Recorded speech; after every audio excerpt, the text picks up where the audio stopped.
So I don't really have an intro other than this is my intro. All right, man. So first one is the story about your teacher meeting a survivor of Auschwitz. Oh yeah. People will say stuff like, "Man, you tell all these great stories. You've had like 3 lives." I feel like I have too, but not every story I have is the greatest story of all time. The greatest story of all time isn't my own. It's just something that I happen to be next to. So, in between one university to another, I ended up at a community college for a little while. And while I was at this one community college, I took a honors history course on the Holocaust. And my professor, Professor Scott O'Gara, is still near and dear to me to this day. Now, Professor O'Gara, he started the class off with a little bit about what we could expect. And our class started out with like 20 to 30 people. About 2 weeks in, they realized how hard this class was going to be. And a lot of these people were like, oh, I should have chosen mythology for my humanities credit, like something else. And we ended up with like less than 10 people a few weeks later. Well, I'll tell you what those other people missed out on. They missed out on really great instruction from an incredible instructor. But more importantly, this. He tells this story of when he went to Europe to go see a bunch of different sites that were historically important to the Holocaust. And of course, these are the labor camps and then also the death camps related to the Holocaust. One in question, Majdanek, Sobibor, Birkenau, those are like some of the big ones. And he was going to visit Birkenau specifically, which is the main one of the main camps outside of Auschwitz, right? So anyway, he goes there knowing that this place has been razed to the ground. You're talking about just a field nowadays. And to be clear, this story is taking place in the last century, right? So he goes to this spot, he's checking it out, and it's not that there aren't people around, it's a field now. So the people that are around are not there because they're doing research for a history paper or book. But he sees this older man walking around and he asks him, hey, you wouldn't by chance happen to know if this is the spot of this historically important area? And the guy says, actually it is. And I'm here paying my respects. And so it was just weird that two people happen to be in this random field at the same time for the same purpose. So Professor O'Gara is like, oh, well, what do you know about it? And the guy's like, I can tell you more than most. And he's like, in what way? He's like, I'm one of the survivors. And it's at that point that Professor O'Gara is like, no way, because there were only 2 survivors of this one specific camp. The guy goes, yeah, me and my cousin. Wait, so you're this guy or this guy? And he's like, I'm that one. Turns out to be David Tenenbaum. Now, David Tenenbaum and he end up creating this great rapport, and they start chatting. And next thing you know, they go off and they have a lovely dinner, and they're conversing, and it comes out that while this gentleman was going through his whole life story, it is absolutely impressive how they got to that field. And it kind of starts at the end. So right as the Germans were losing and the Russians were coming through the eastern side of Poland, a lot of these camps were emptying and heading back to Germany, or at least in the direction of home base. So, as these camps were emptying, some of these Nazi officers were taking groups of people that could be moved, and they were doing these death marches, getting them back away from the lines. Well, this one camp was mostly children at this point, so the officers grab a bunch of these kids and they start marching them through these wooded foothills going back west. As this group is making their march for however long it has taken place so far, they can hear like heavy mechanized things coming over the mountains, maybe tanks, maybe armored vehicles, something like that. But they're unsure of what. But man, the Germans don't want to stick around and stay there. So they're marching these kids as fast as they can. Now the noise is getting closer. So eventually what happens is these officers decide they can't afford to move at the pace of these starved children. So they're going to just off them. And so as they get them down in the prone position, one by one, this officer starts going by and delivering the coup de grace to each one of these kids. He gets to the second to last kid in line, not David Tenenbaum, just some other child. And the kid screams up, God save me. And that apparently was an affront to this German officer. So he takes a few extra moments to beat the child before he kills him. And that extra amount of time was necessary for David Tenenbaum's success because at that right moment, a tank crests the hill and starts accurately supplying fire to the Germans. So now they flee, and so does David Tenenbaum. He runs and he runs and he runs, and he finds this little village in the middle of Poland, and he starts knocking on every door. No one's going to let him in because even though they might not be Nazi sympathizers, they understand that by housing a young Jewish boy at that time could be bad for their health. So not to blame these people, but they just don't want to be involved. So they just keep their doors shut. Eventually he gets to a Catholic church and he knocks on the door and it just opens and he goes inside. And this young Polish priest in the middle of Nowheresville, Poland, is like, yeah, come on in. Let me show you where to go. And he moves the pulpit out of the way. And there was like a little trap door and he has him go down there. And it's like, you know, no kid allowing a Catholic priest to walk them into a little dungeon under a pulpit's ever had any questions, right? But apparently this was an okay thing. So he goes down there and there's bread, there's cheese, there's water, there's supplies. There's also another small Jewish boy down there who is also a survivor from maybe another death march. Priest explains, this boy is under my protection as well. Stay quiet. He'll whisper to you what you need to do to stay down here and not be found. He's like, don't ever try to come out unless you need to. And he's like, if you need to go to the bathroom, you have a pot and everything over on the side. Like, just, this is the way it works for now. Okay, sure. Priest goes back up, closes the place, and they're just under like a small match light of a candle. Well, they hear some commotion upstairs not long after they get hidden and tucked away. Apparently, the Germans that were a part of that march also found the village, and now they're not trying to find the boy. They're just trying to find anything they can in terms of supplies so that they can keep moving. So while they go up to the priest, they're like, give us everything you got. He's like, I have nothing. So they try to get the collections. They try to get every gold crucifix that isn't bolted down, and they're beating the crap out of the priest. He takes this beating like you wouldn't believe, but he lives, and they basically rob him and leave. He still gives it a little while until the Russians get into the town before he goes and checks on the boys. But then the Russians take over the town. Everything seems like it's going to be better. And so he goes and checks down on them. And when he goes to see them, his nose is broken, face has a bunch of lacerations. He got beaten. But he feeds the boys and he gives them a little bit of hope in the form of, I think this is the end. And before long, the war was declared over. Things seemed like they were going to be fixed. And a few weeks later, the priest is sending these boys packing into whatever direction they need to go to try and find family. Now, at this point in the story, David Tenenbaum is like 15, 16 years old. He's not quite able to fend for himself, although kids in that era were doing that and more. He decides that he's going to go east towards Russia because he has family that are in Russia. And he doesn't make it quite that deep into the motherland before he finds some far-flung relatives, and he stays with them until he's about 18. He only stays with them long enough to accrue a decent enough amount of a nest egg to then make the journey to New York. And he ends up staying in New York from, I believe, the early 50s until the mid-1980s.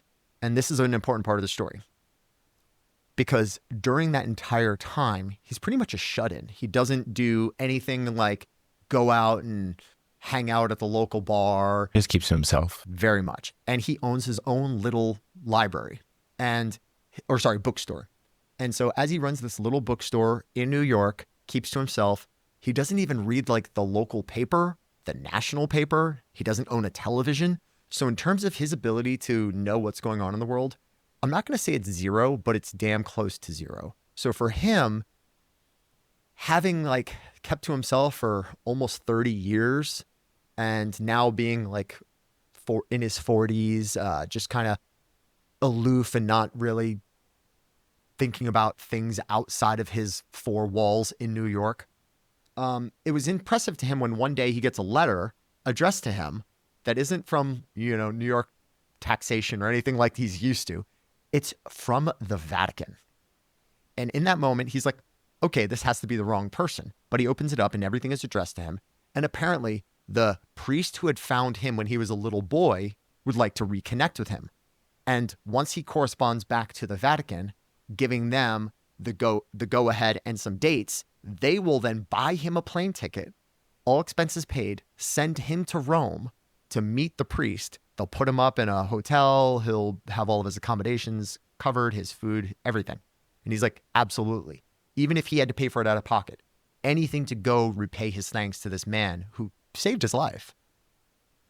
So he corresponds back. Some time passes. He gets the plane ticket. Everything's golden. He makes the trip to Rome. When he gets off the plane, he's not greeted by just any old chauffeur. It's a bunch of cardinals. And these cardinals are going to take him around. And so it's not like you and I just showing up and our buddy picks us up in their, 1992 Geo Metro. He's in a limousine that's like up armored, bulletproof glass, the whole nine, being ushered around by cardinals from the Catholic Church. And I get it. He's a Holocaust survivor. This is a big deal. But, it still hasn't like set into him that he's on this all expense paid trip by the Vatican to go see this priest, and it's going to be a big deal. But he goes around and eventually he goes to the Vatican City. And when he's in one of the main atriums, the cardinals like break away from him and he starts walking by, and all of a sudden everyone bows their head because now the Pope walks in. And so as the Pope turns the corner, David Tenenbaum just knows, oh, this is the Pope. Okay, so he like bows his head and then he looks at the man and he really registers. Pope John Paul was the young Polish priest who had saved him as a kid. It was Pope John Paul. So this whole time, he had no clue who the Pope was. He just knows there is a Pope. He didn't think anything of it being that guy. And so they have this beautiful time together. They reconnect. And during this point was when Pope John Paul was asking, do you have a family? And he's like, no, well, my family died. And he's like, no. What I mean is, did you start a family? And he's like, no, I just don't have the desire. And he's like, why don't you have the desire? He's like, it's just not in my DNA. I just never wanted a family. And then when this happened and I lost mine, it was so gut wrenching. I just never wanted to be in that situation where someone could lose a family. So I just decided not to start one. And Pope John Paul throws down the gauntlet. He's like, for nothing other than spite against the Nazis, you should have the biggest family of all time. You should go and you should procreate and you should make the biggest, middle finger you can to the Holocaust. And so kind of late in life, David Tenenbaum finds love, finds a woman, and starts a family because the Pope told him to. It's like, why wouldn't you? Because that really is the ultimate win. Surviving wasn't something that he had to do. He found like he wanted to survive. And then after that, or actually, I don't want to say want, he needed to survive. And then he felt like he didn't need to have a family. And because it felt like a want, he didn't want to. He didn't realize that Pope was telling him, no, this is a need. You need to. Because they tried to snuff out a bloodline. And they did for many families. So for them, you do it for them.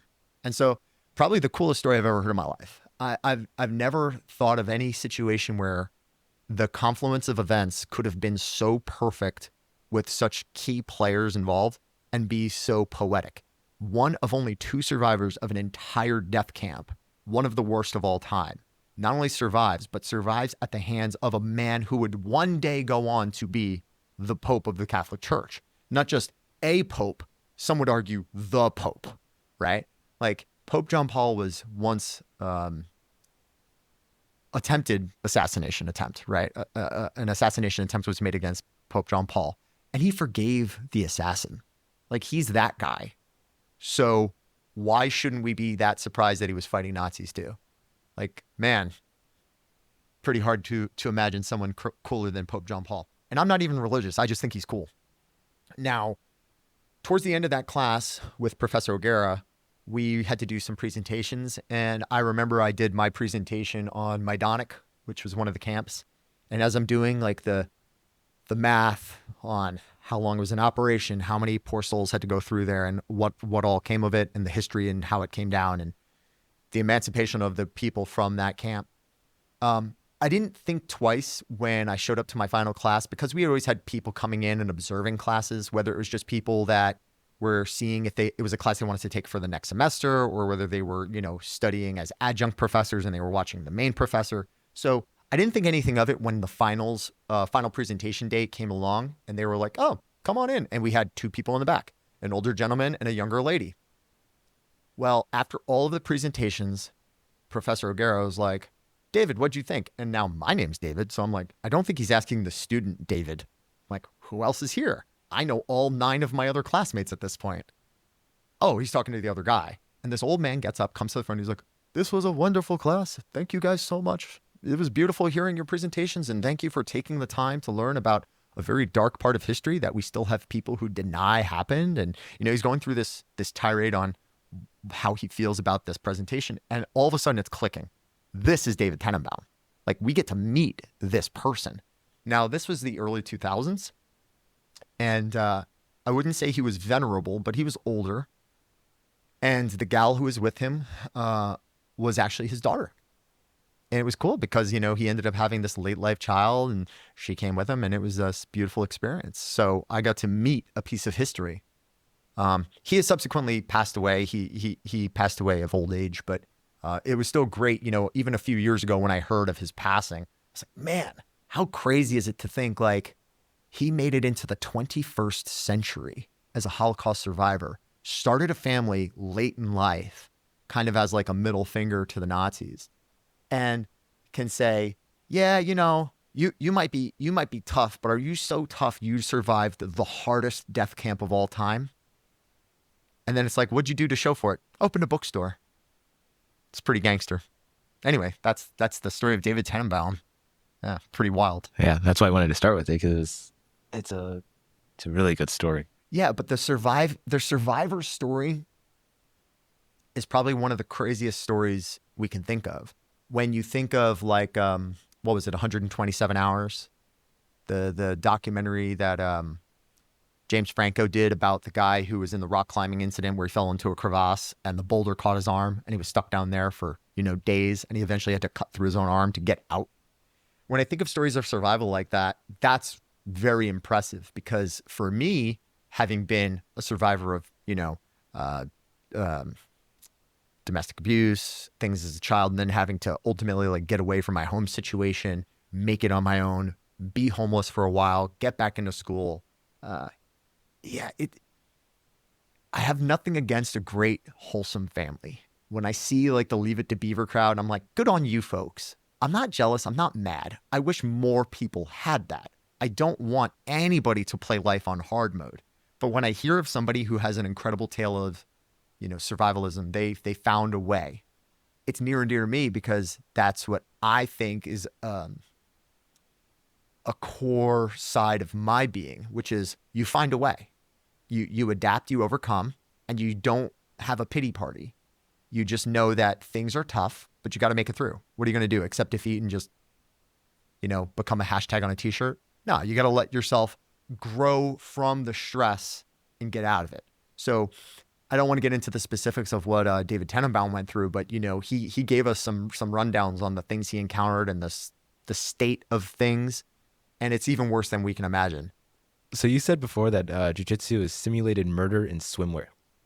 For context, what is the purpose of martial arts, in your opinion? The purpose is different to the individual. So some people will use it as a form of self-defense. Some people will just use it as an alternative exercise because they don't want to lift heavy weights and put them back down. Martial arts were designed specifically so that people would have some kind of tool in their back pocket to defend themselves. And it wasn't necessarily thought of as anything other than, if I don't have a tool, what do I go to? And then in the early days, it was martial arts developed with weapons as well. In the common era, you don't need to know how to use a Chinese broadsword, a bow staff, and nunchucks.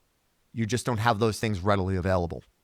But you should still be able to understand how to use an improvised slashing weapon, a club weapon, your bare hands, because we, meaning humans, are the top of the food chain. And unfortunately, we're not worried about a large cat attack. We're not worried about, too many of the things that our predecessors worried about 20,000 years ago. We're dealing with people assaulting us. And so when we're trying to fight the apex predator of our time, human beings, learning to fight another human is important. But I think that martial arts can be for a variety of people and for a variety of reasons. So when my good friend Jeff Shaw and I started Bellingham BJJ on the West Coast, the phrase that Jeff came up with for opening the school was for everybody and everybody. Because I don't want to think of martial arts as being for the fit male 20-year-old. Martial art can be for anyone. But to be for anybody, the instructors have to be knowledgeable enough to make the moves work for a variety of body types and fulfill the needs of the people that are coming in. Case in point, if I have a middle-aged man and a middle-aged woman walk into the academy and one of them was an athlete in their prior life, that person, regardless of the physical state they are currently in when they walk in, is just going to have an advantage. They knew how to move their body once.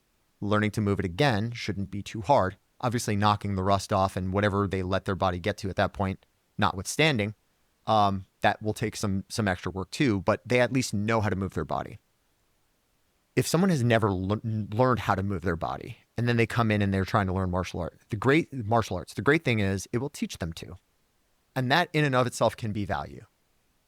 But the person who has had some kind of aptitude for moving themselves, I don't care if it's soccer. It doesn't have to be anything crazier than you did a high school or middle school sport. They're going to have a small advantage. Obviously, the closer that that skill was to a martial art, let's say wrestling in high school, fencing, something where there's an opposing force that's giving you resistance back and you have to fight against that resistance, or you have to find angles and geometry to make your connections, they're going to have a higher capability towards going farther faster. It doesn't mean that somebody with no talent in another discipline can't come in and just immediately click to especially the martial arts that I am most known for, which are Brazilian Jiu-Jitsu, Muay Thai, Sambo. But any martial art, people will come in from all walks of life and just pick it up, and that's great. But what is it to that person? And sometimes it's just stress relief, and that's great. Problem solving.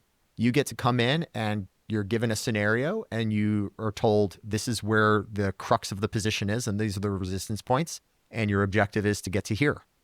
Get there. And when they do it, they have a sense of accomplishment that they don't get in their mundial,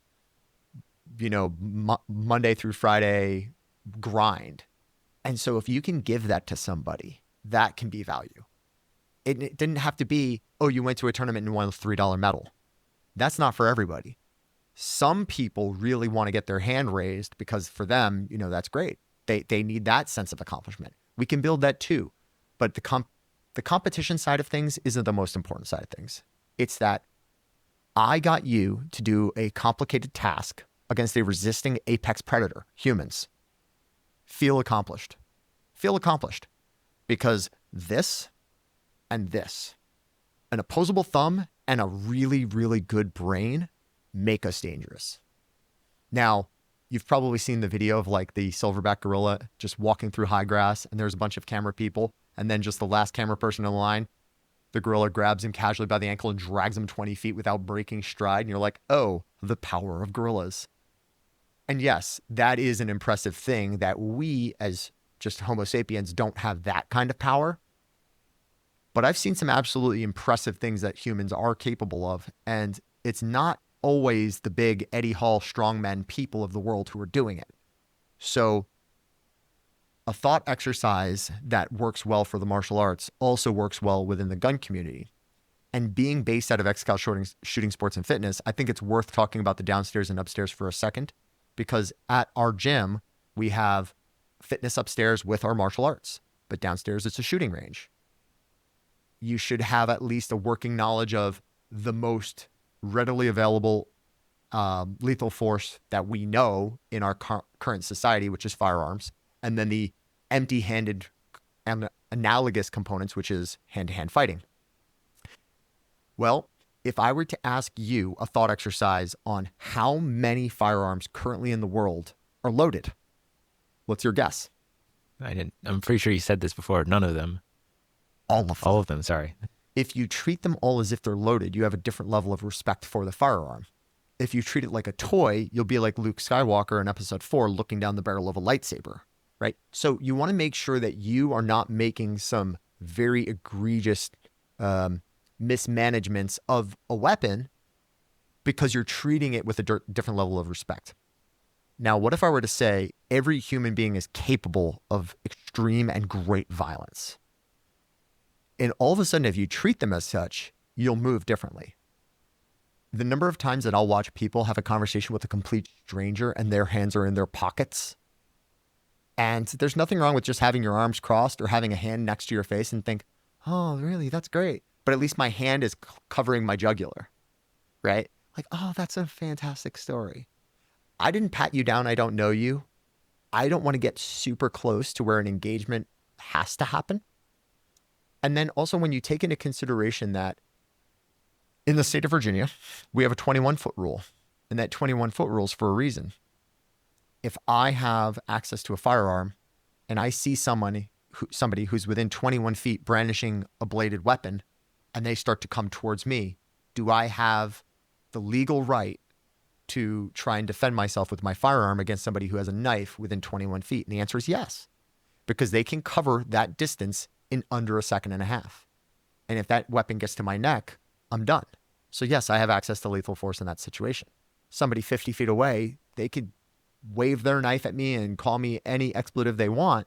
I am not in my legal right to shoot then. Mm-hmm. And this is not legal advice. We're not lawyers, but we are not lawyers, but that is the law. That is just the saying, law. because some people will be like, hey, I heard this on the internet. And yes, you should always look at the laws in your local governance and figure out like what works for me. But yes, the reason we have that here is because we understand that threat.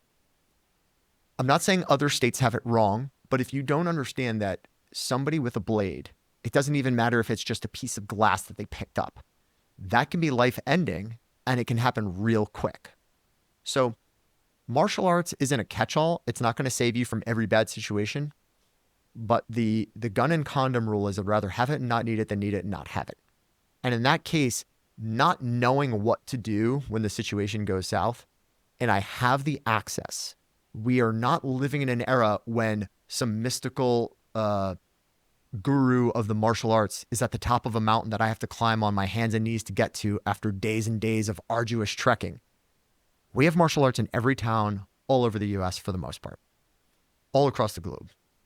In this area, specifically the Mid-Atlantic, Northern Virginia, outside of the nation's capital, we have so much jiu-jitsu that if I took a Nerf football to the top of our building, threw it in any one direction, I'll hit a jiu-jitsu school. And yet, we still have people that don't train. Now, what if 1% of Loudoun County trained jiu-jitsu? 1%. How many people live in Loudoun County? Like 300,000? It's a little bit higher than that. It's like 380,000. Now, what if 1% trained? What if, what if 4,000 people were training on the regular? If 4,000 people were training on the regular in this area, how many gyms could that feed? A lot. Yeah, a ton. Even if your school just needed 100 students to make ends meet, great. Now we can have a bunch of schools all thriving in just Loudoun County. And we do, but we still don't even have 1% of the population training. So why is it that we can't get 1 out of 100 people to say, this is a skill you might need one day? And the answer is, we've become too civilized. Because we don't have violence rampant like it's the wild, wild west, we don't need it. But then when you hear about the unfortunate thing that happened last summer at the local 7-Eleven where a carjacking went horribly wrong and a poor lady lost her life because she was ran over by her own car during the carjacking, if she had just had enough wherewithal to say, get a frame in place and get away, that could have been the difference between her being here or not. And it's not something that is a secret. You know, those gurus on the mountaintop, they don't die with their secrets anymore. We are not in a situation where we have people that just keep a secret, give it to like their diehard student, or they die with their secrets. I tell my students all the time, it's only my move till you do it better. I'm going to show you everything I know how, and it is not me gatekeeping a cool move. Any one thing that could be effective in a fight, I want everyone to have. And if you never plan on fighting, all the better. I don't want you to plan to fight. Because if you plan to fight, you'll find one. But if you're just saying, I want to be prepared for something that could happen, and along the way, I'm getting in better shape, I'm problem solving and doing some stress relief, and I'm getting this really good connection with my training partners and building a community, why can't that just be good enough? And in the background of your mind, think, oh yeah, and if I need it, I have it. And I think that's cool. Yeah, there's not three major things, but three things that go into martial arts. There's the mental game, just having your head in the game and be able to say that it's not about someone else doing something wrong, it's you doing something wrong. And then there's the individuality, because it's not a team sport. It's not like if that person screwed up, that screwed up my game. I couldn't get the ball to the goal because that guy was somewhere else. Because once you're on the mat, it's you against one other person, and that person's not obviously it's a friendly sport. It's not like you're trying to kill someone, but it's basically trying to kill someone. And then you have like the analogy that jiu-jitsu or martial arts in general is just a chess game. It's like 100% skill based, and it's 100% your ability to see the best possible move with what you have. And if someone plays a little bit better than you, then there's not, you can't blame them for not doing it properly. It's like the winner is the person who made the less mistakes than the loser. I agree with that. I say it fairly regularly that the person who wins the world championships every year isn't always the most capable. I've watched some very, very talented people come up short. And the long and short of it is usually the same thing, which is somebody somewhere made a mistake, they overcorrected, and they lost the position or they lost the submission that they were going for. So the person who wins it every year is the person who makes the least mistakes. And you did have that analogy about cars, about oversteering. Yeah. Within the automotive world, when we're looking at statistics and metrics over car accidents, the craziest statistic is the fact that most accidents are caused by overcorrection. It doesn't matter if you were texting and driving. You look down, you look up, you overcorrect. Oh, there's a deer, overcorrect. Oh, there's ice, you're spinning, you overcorrect. It's that idea that in that moment, it doesn't take much manipulation of the wheel, but we overdo it because we have to compensate, or we think we do, under the duress of the situation. Most people can't remain calm during crisis. So that's why it's imperative for people in this area to take their young fledgling drivers out in these bad conditions. Like tonight, we're expecting snow. If you have the snow day tomorrow, find an empty parking lot, go there with your crappiest car and get your kid behind the wheel and put them through the rigors of learning to lose control of the vehicle. People in the Northeast, where I came up, we did that all the time as kids. So that way, when you get on the road, you see less cars in the ditches.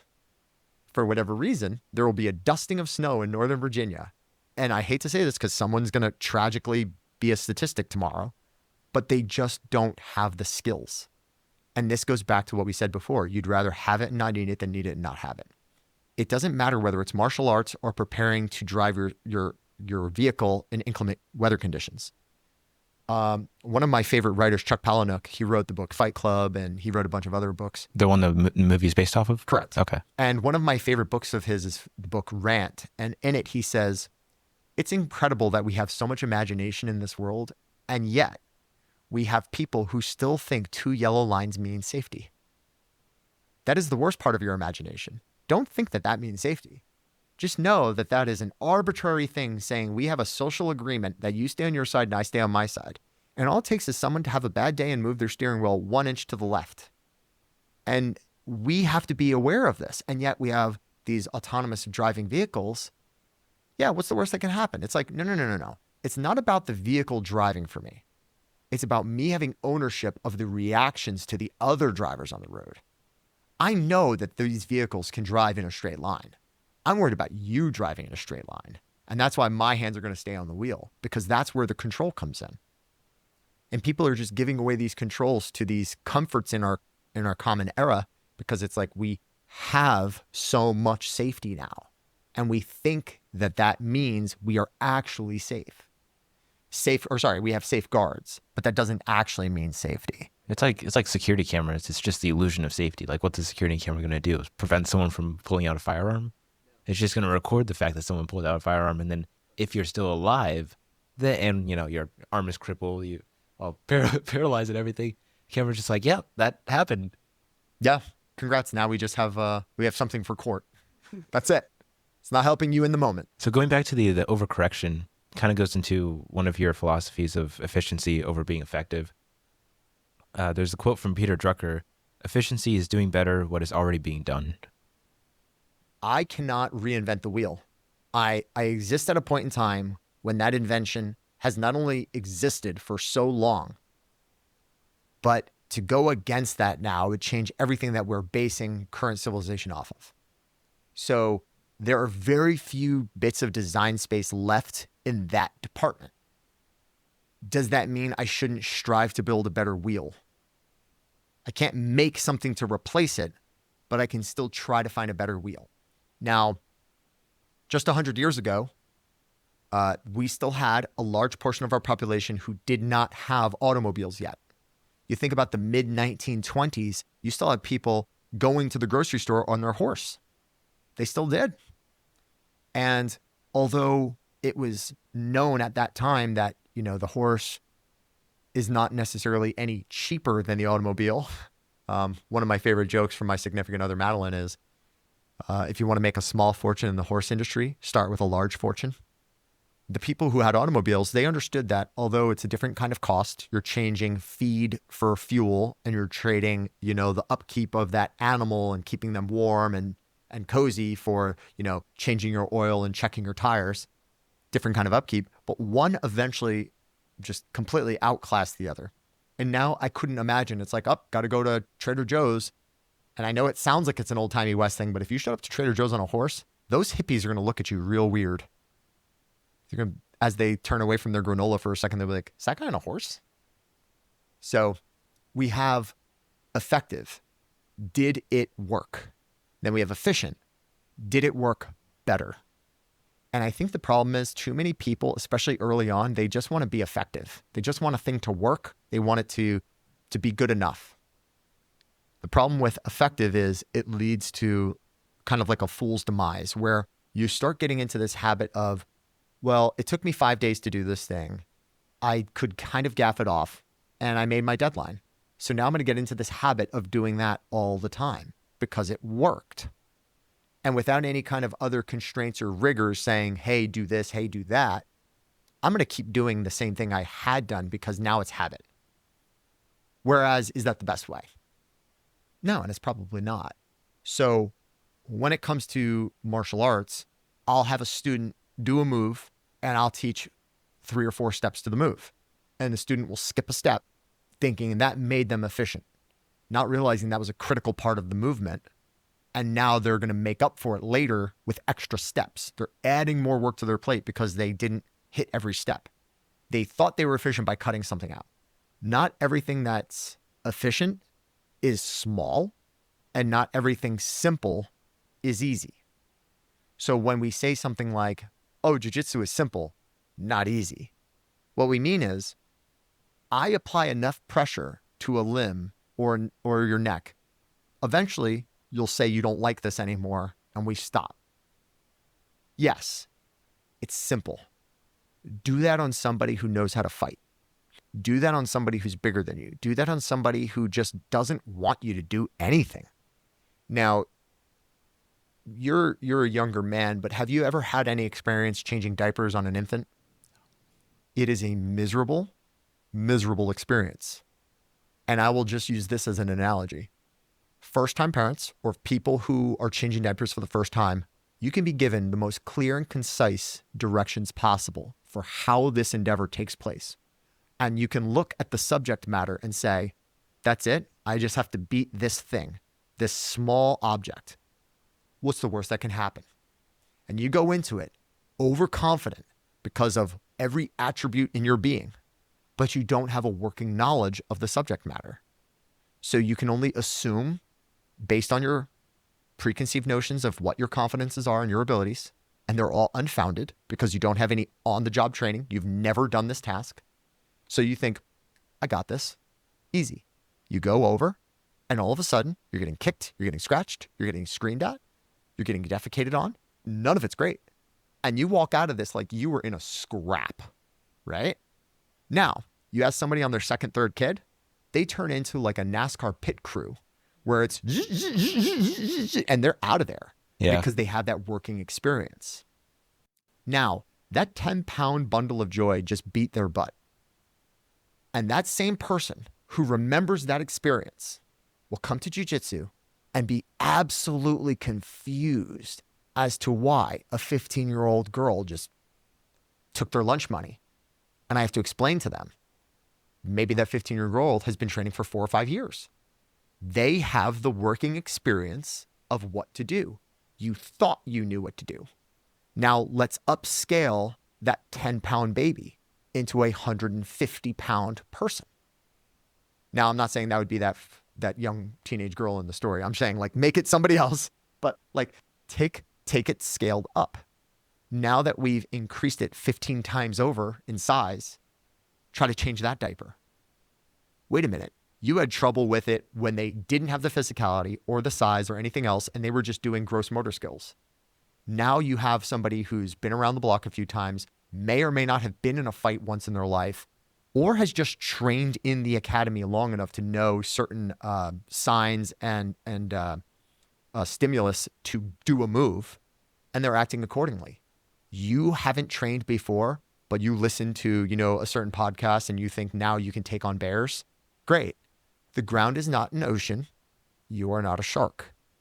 You are a human being trying a skill-based endeavor against people who might have already built those skills. You're probably going to have a rude awakening in terms of what you're capable of. So one of my favorite quotes, and Samantha Fallhaber is responsible for this. She said, "Jiu-jitsu teaches men they're not as strong as they think they are, and women that they're stronger than they think they are." And the strength comes from different ways, right? Because a man in question might have a certain physical strength, but maybe not a mental strength, as you were talking about. And the ladies are most likely not going to be as physical, but they're going to have a mental toughness. And the thing that kills me is that I watch mental toughness break every day. And the physical toughness, when that breaks, where do you go to reserves on? Your mental toughness. But do you change it to a physical thing when your mentality breaks? No, you just lose. So it's funny how, and I'm not going to name names because I don't want to embarrass any of my students, but I have a certain set of young blue belt men who get their cages rattled all the time when they just don't perform to the level that they expect they should when they're grappling, say, one of our silver foxes, one of our older grapplers, or one of our ladies, and the ladies are getting them. And that's great because it's showing that your physicality can only get you so far. And we still have to manage this based on our skills. It's like the Zen of Python that you like to reference. Simple is better than complex. Complex is better than complicated. Got to thank my brother German Quintero for that, because Erman, he is the one who turned me on to the coding language of Python. And the first thing he did after we did our first, hello world experiment was he showed me the Zen of Python, and I went, whoa, that could apply to jiu-jitsu. It really could. And for a little while, I had an LLC called Function Jiu-Jitsu, which was just the F of X. Mm-hmm. And it was cool because, yeah, because what are we trying to do? Well, we're doing this task. Great. What's the function of it? And so at its core, we're trying to figure out a functionality. And I got really hip into that and trying to make it so that if you're writing a task, if you have to do it in 2 lines, it's probably better as 1. If it has to be 2, make it an elegant 2. And to that point, just because something is simple didn't mean it was easy. Trying to say something in the simplest terms can be some of the hardest stuff you've ever tried to accomplish. But even just yesterday during our morning class, I was saying to one of our other black belt instructors, Dennis Brongan, that if I can't explain it simple enough, then I myself don't know it well enough as the instructor, because it should be my job to make everything digestible to the layperson. It doesn't really matter what the context of the move is. I should be able to break it down Barney style and everyone should pick it up. If the instructor only cares about sounding smart, they're leaving their students in the dust. And now it's an ego thing where the instructor is like, look at me, I'm cool, I'm smart, I have this knowledge, and you're not getting it as easily as I am. Whereas my job should be to proliferate the art and replace myself with many, many versions of me at a state higher than when I came in, so that everyone's more prepared to push the envelope in the next generation. It's a relay race where it's not me against my student. I'm actually just running my neck of the race, trying to catch up to what is eventually my student in front of me. And then there's a part of that race where we run neck and neck, meaning my student will be almost as good as me in that moment for a piece of duration, and I pass the baton. And if we're not timing that perfectly, that handoff doesn't happen really well. And then what happens after I get that baton in their hand?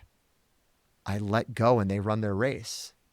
And now it's on them to progress the art, and it's for me to retire and chill. Just like for a period of time, if you don't think I was neck and neck with my instructors, that happened.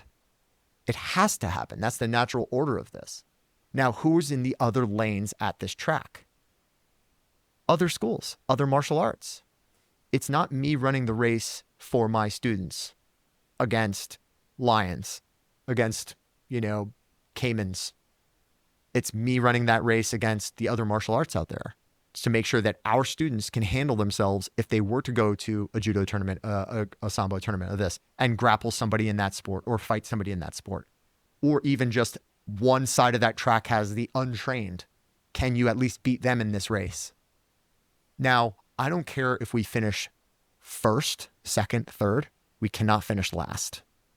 We cannot be the worst of the runners. So once we get that down, that it's us running our own race, what the job of the instructor is, what the job of the student is, and who runs which part the hardest, and how that hat changes from instructor to student. Great. How many laps are there going to be? And then we can start having that discussion on what the martial arts will look like after the third lap, after the fourth lap, after the fifth lap, because it's only getting crazier every year. And that's why we're constantly breaking world records at the Olympics. We're getting better. There's never been more knowledge about the martial arts than now. And that's because we can open source so much if we choose to.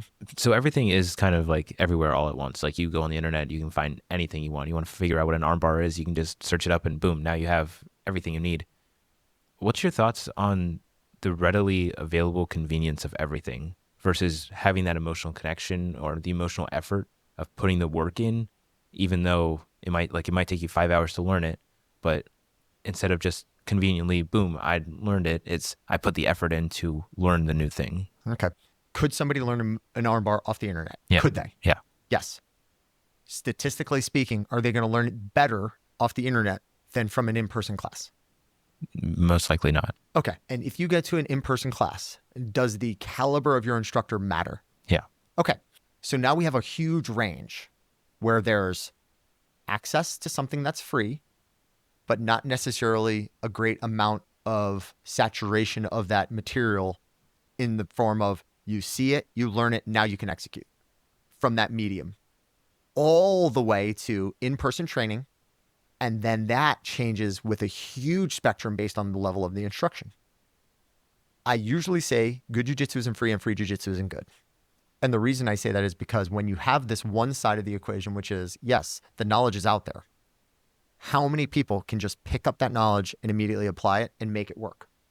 And because of the amount of people that don't come out of that side of it with all the things they want, you can't really worry about that group.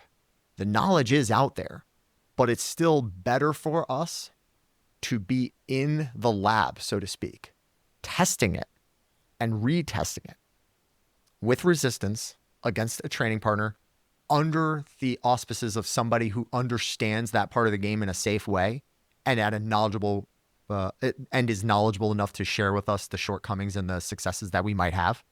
And that's where the best growth is going to come from. So not to say that you shouldn't ever go out and seek other resources, but they're like supplements.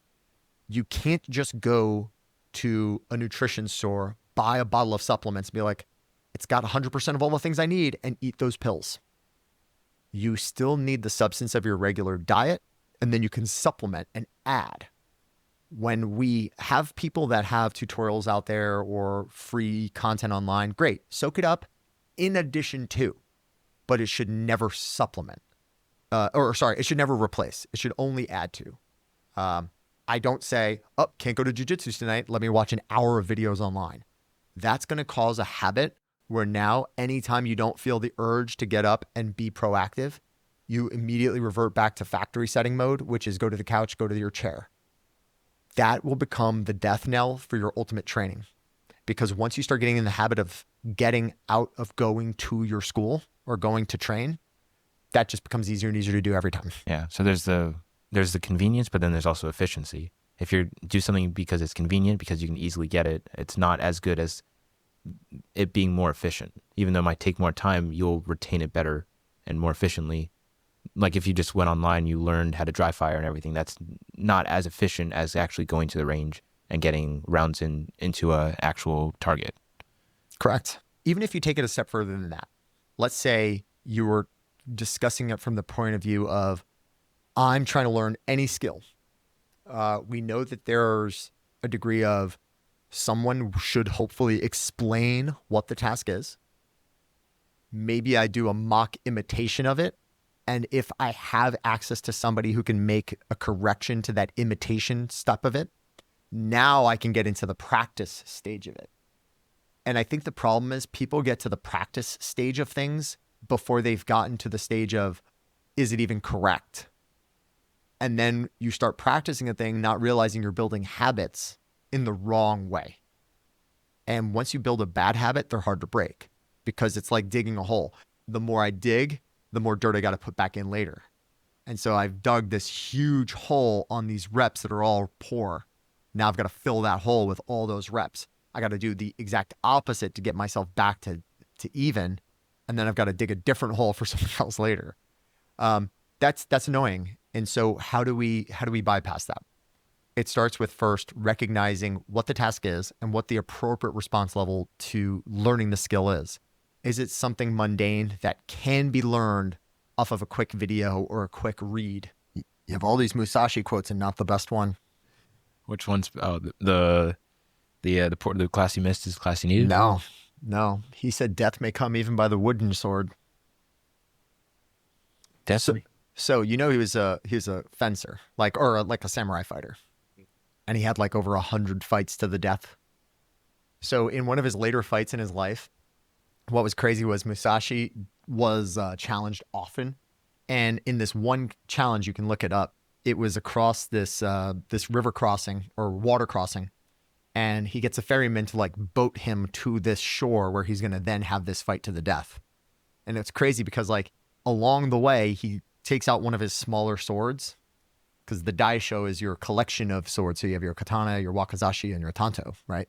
So he pulls out one of his smaller swords and he grabs a spare oar and he starts whittling it to make it look like a bokken, a wooden samurai sword. And afterwards, he's like really admiring his handiwork.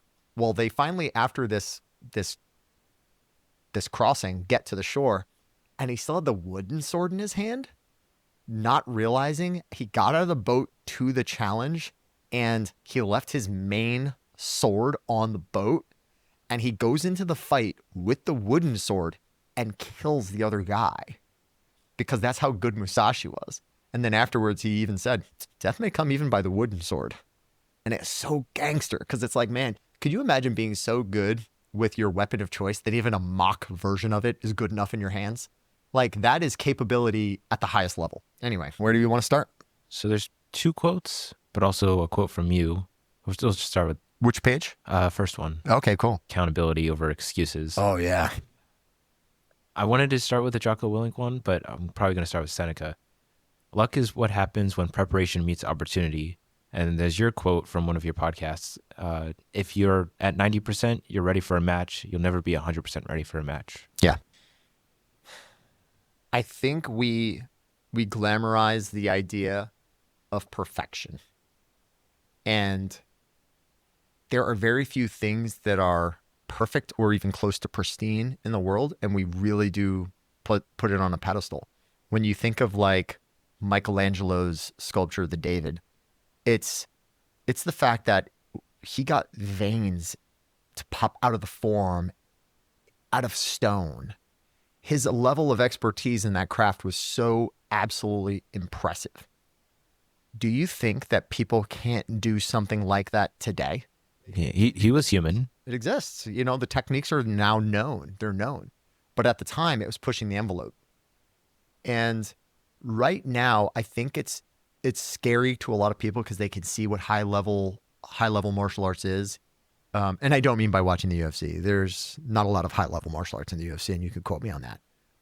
You have a lot of physically dominant people that are in their prime of age, not in their prime of martial arts expertise. And yes, just because somebody can do a head kick doesn't mean that they should teach me how to do a head kick. Once again, effective versus efficient.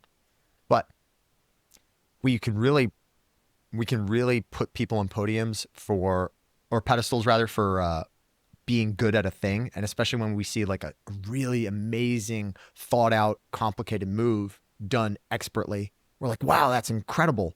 But how many of us can do that? Because the athlete who did it might have certain attributes like super flexible hips. Maybe they've got a certain amount of tensile strength in a part of their body that we don't have. So when we try to do the move, we fail and we don't know why. You don't have to be like the people that you see on TV. You just have to be the best version of you. And I think the problem is when you see these freak athletes who are training, 7 days a week, multiple times a day, and you see them perform, you're like, I got to perform like that. Well, first off, we got to be a little bit more realistic with what we can do and what our expectations are. Then, once we have established the expectations and we've managed them appropriately, we say, what do we need in order to go do a thing? And usually the minimum is not that big. If you told me you wanted to do a jiu-jitsu competition, we would find a local show, because the best thing for you to do is not travel to go compete. You don't need to add the rigors of traveling and the dehydration and the late to bed, early to wake up kind of rigors of that. Just find a local show, sign up and go. Don't think about even trying to make the podium. Just say to yourself, I want to have a match where I make as few mistakes as possible. And now that I've done it, I can look back and use that quantifiable data and say, I can do X, Y, and Z now in my training to correct those mistakes. Build your baseline. Just going back to the shooting community, I don't think anybody goes onto the range with a weapon that they haven't at least tried to BZO first. Because if I don't have that weapon calibrated to my eye relief, it doesn't matter how many rounds I fire down range. I'm just not going to be hitting the black center of the paper because I didn't even zero my weapon. Why do people think they can go to their first jiu-jitsu competition, not only just make the podium, but I'm going to win the whole thing? It's like, it's your first competition. You just need to make sure that you made the weight class. You just need to make sure that you tied your belt right, or you're not wearing the wrong gear. You need to make sure that you know the rules. You need to make sure that you're not going to throw up halfway through your match. And I think the problem is we think that rank will save us, or we think that we're never going to be embarrassed if we go out there. And it's like, no, there's always a risk of injury, being embarrassed, or things not going right. We have to accept all of those terms before we go out there. And then we have to say, my results are going to be the byproduct of my work. If my work isn't good, I accept the results. So you don't need to be overly prepared to do these things. You just need to be as prepared as you can be. And you're not going to be 100% because it's unattainable. But you get what you put into it. So if you say, I barely trained for this event, and then you go and good things happen, that's not common. That's an outlier. But if you go and you didn't get the results you wanted because you barely trained for it, that makes a lot of sense because you didn't put in the work. When I think about people who compete like that, it's pretty upsetting that they'll come up to me afterwards and be like, what did I do wrong? And I'm like, man, I don't have the heart to tell you. You didn't show up to class for 2 months. Like, that's the answer. You could have just been more consistent with your training. But ultimately, I do agree, you're never going to be 100%, so just go. Just train with what you've got. Don't make excuses. Accept your outcomes. Let's see. So I've lost 4 times since August. Am I going to harp on those 4 losses? No. You know why? Because I've already made the corrections in my head. I've already thought about everything I've done wrong in every single one of those matches, and I've already thought about how I'm going to be better in the next year. Meanwhile, the thing that I'm also critical about is when I had certain wins, I knew my training partner, or sorry, my opponents didn't know this, but there were several submission attempts that I did that were not airtight. And because I'm a raging autist, I'm not going to allow that to stand so I can be better. So you look at everything, not just your losses, your wins too, everything critically. And you say, how can I improve the entire design so that, yes, I might not have been 100% for any one event, but that doesn't mean I wasn't ready to do it. And then whatever the outcome is, it doesn't mean I can't extrapolate new things to make myself better and improve off of that. And that's a valuable thing, because if you're only ever putting the blame on why a thing didn't go well, and you're not taking that personal accountability and saying, no, I left my foot there. I put my hand here. I was extended. I was out of position. And you're just constantly, well, they. It's not too different from that analogy of every time you point the finger at somebody, you have multiple more pointing back at you. It's like that man in the mirror, right? I have to look at it and say, what did I need to do to change it? So it's almost like perfection is not something that you see in yourself, but rather something that other people will see in you because you're so advanced in the skill that you've been developing for so long. That's interesting. And I wouldn't, Like there's no such, like internally, there's no such thing as perfection. But when you're looking at someone else who's doing something that is like beyond anything you even thought you had to know about it, like you talk to a doctor or something, they know a lot more about medicine and all the little intricacies that I'll probably never understand. So I might say that they're perfect, but only because I'm not at that I have the stupidity of ignorance. well,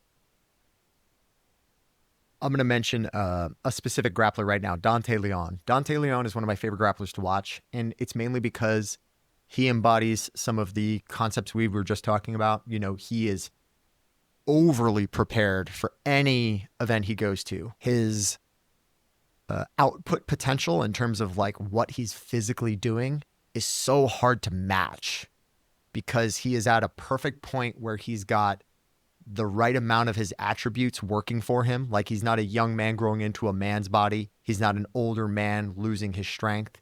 He's not somebody who has a bunch of nagging injuries that are still coming back to haunt him. So he moves in a way that is expert to what we all see, right? It is the peak version of the human movement from this guy. But his game plan is sound.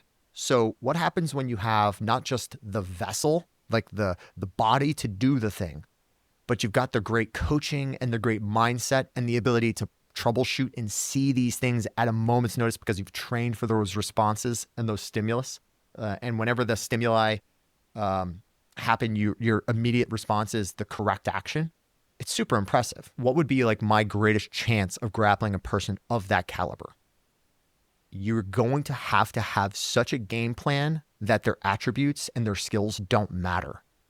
And there were very few times where I was able to step up in competition against somebody who was just outclassing me and was able to beat them.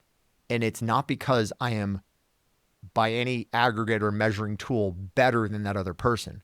I was better that day with that skill set, with the way that the role shaped.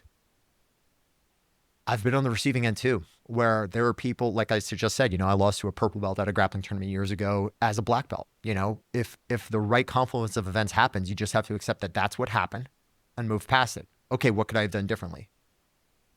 Why aren't we as critical over our wins as we are our losses? Why aren't we as, happy to lose as we are when we win? The learning is still occurring, but when we get blindsided by the results, we're not able to move past it. I think it's worth noting that not everybody is cut out for this, for the competition side of it, and that's okay. I don't need every one of my students to compete. I just need them all to understand that competition is going to bring out the best in them, and if they're not willing to compete, that's okay. They just need to also be fine with the fact that the other people at their same rank that will be better. And if you're fine with that, great. Now, for the competitors, they shouldn't be worried about how many medals they bring home or the quality of the medal they bring home. You bring home a bronze, be happy with your bronze medal. But there were only 3 people in my weight class. I got consolation bronze. Did you pay the registration fee? Yes. Did you make the weight? Yes. Did you do anything to get yourself disqualified or kicked out of the event? No. Great. You earned a bronze medal. You didn't get given a bronze medal. You went out, you competed, you lost, but you earned your bronze medal.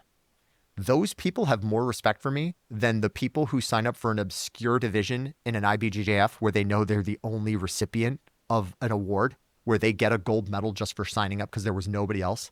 And then they go online with their non-podium picture holding up their gold medal, like, look at what I got. And it's like, yes, you paid the fee.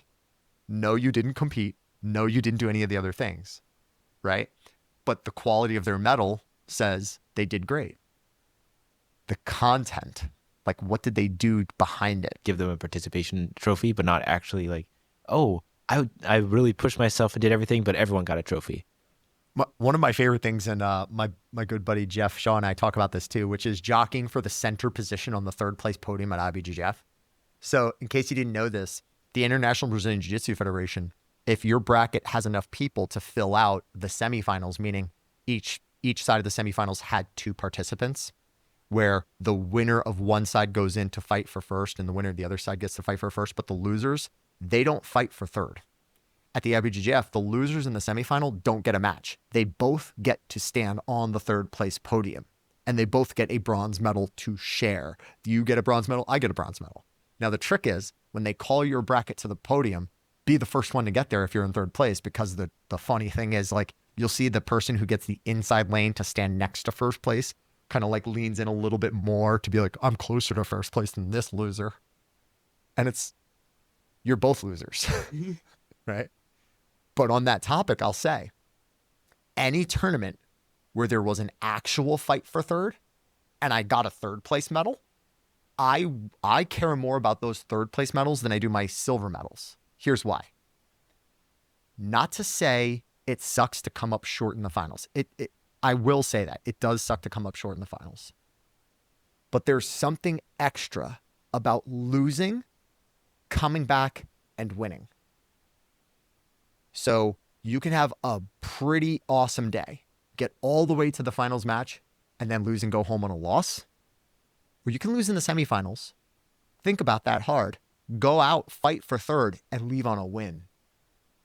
3rd place to me always felt better than 2nd. 2nd was always oh man, I got to do something different. It's like that saying, the 2nd place person is the first loser. Yeah. I've also had to talk students out of throwing their medals in the trash, because I've had students that go to a tournament where they get a consolation medal, like I was just saying. And it's all about the context of it, right? If you're that person who celebrates your consolation medal, you're a jerk. But there's nothing wrong with collecting consolation medals. Like, if you still showed up, and once again, if you are that person that goes to an IBJJF and it was your weight class, it is your age group, it is your skill category, and you signed up and you trained for it, take your medal, just don't brag about it. Accept that you did the work and that is your reward for your work. But don't claim that you're some world beater. You never had a match. At the same time, if you're that person who showed up and you were in a 3-person bracket or a 2-person bracket and you got the lowest award possible because you just didn't do well, you still did more than the person who stayed at home on their couch. Be proud of that. Be proud of that. Also, if anybody were to say to me, murder in swimwear or murder in pajamas, I'm going to laugh, because yes, it is what's happening. We either wear the traditional kimono and we work with grips, or we go sans kimono and we work without those same clothing grips. At the end of the day, they're still a human being that we're trying to fight, and it's just the mode in which we fight. So when I say be so good the rules don't matter, I also mean be so good the format doesn't matter. So when someone comes up to me and they say, I don't want to do the gi, it's hyper unrealistic. And I go, oh, I'm sorry. So you want me to wear my skin tight shirt made of Lycra and my shorts with stretchy inlay crotch area, and you think me being without shoes and in that attire is more like what you're going to find out on the mythical streets where fights happen every day? Because no gi is more realistic, right?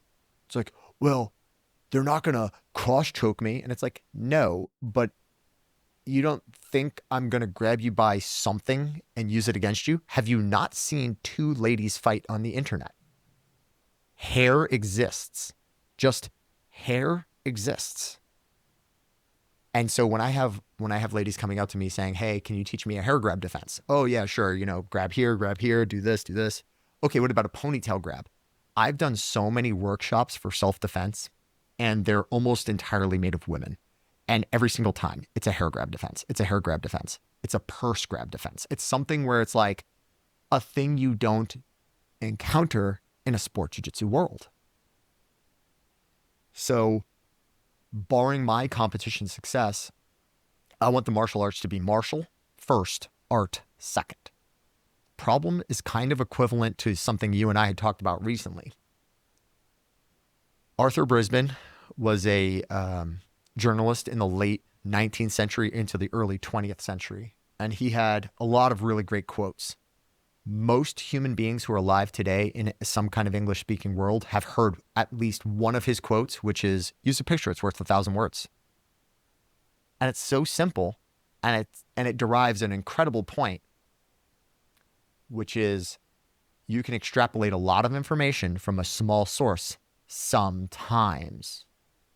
The problem is we take that to be an absolute statement. He didn't say always use a picture. It's better than words. That's not what he said. Use a picture.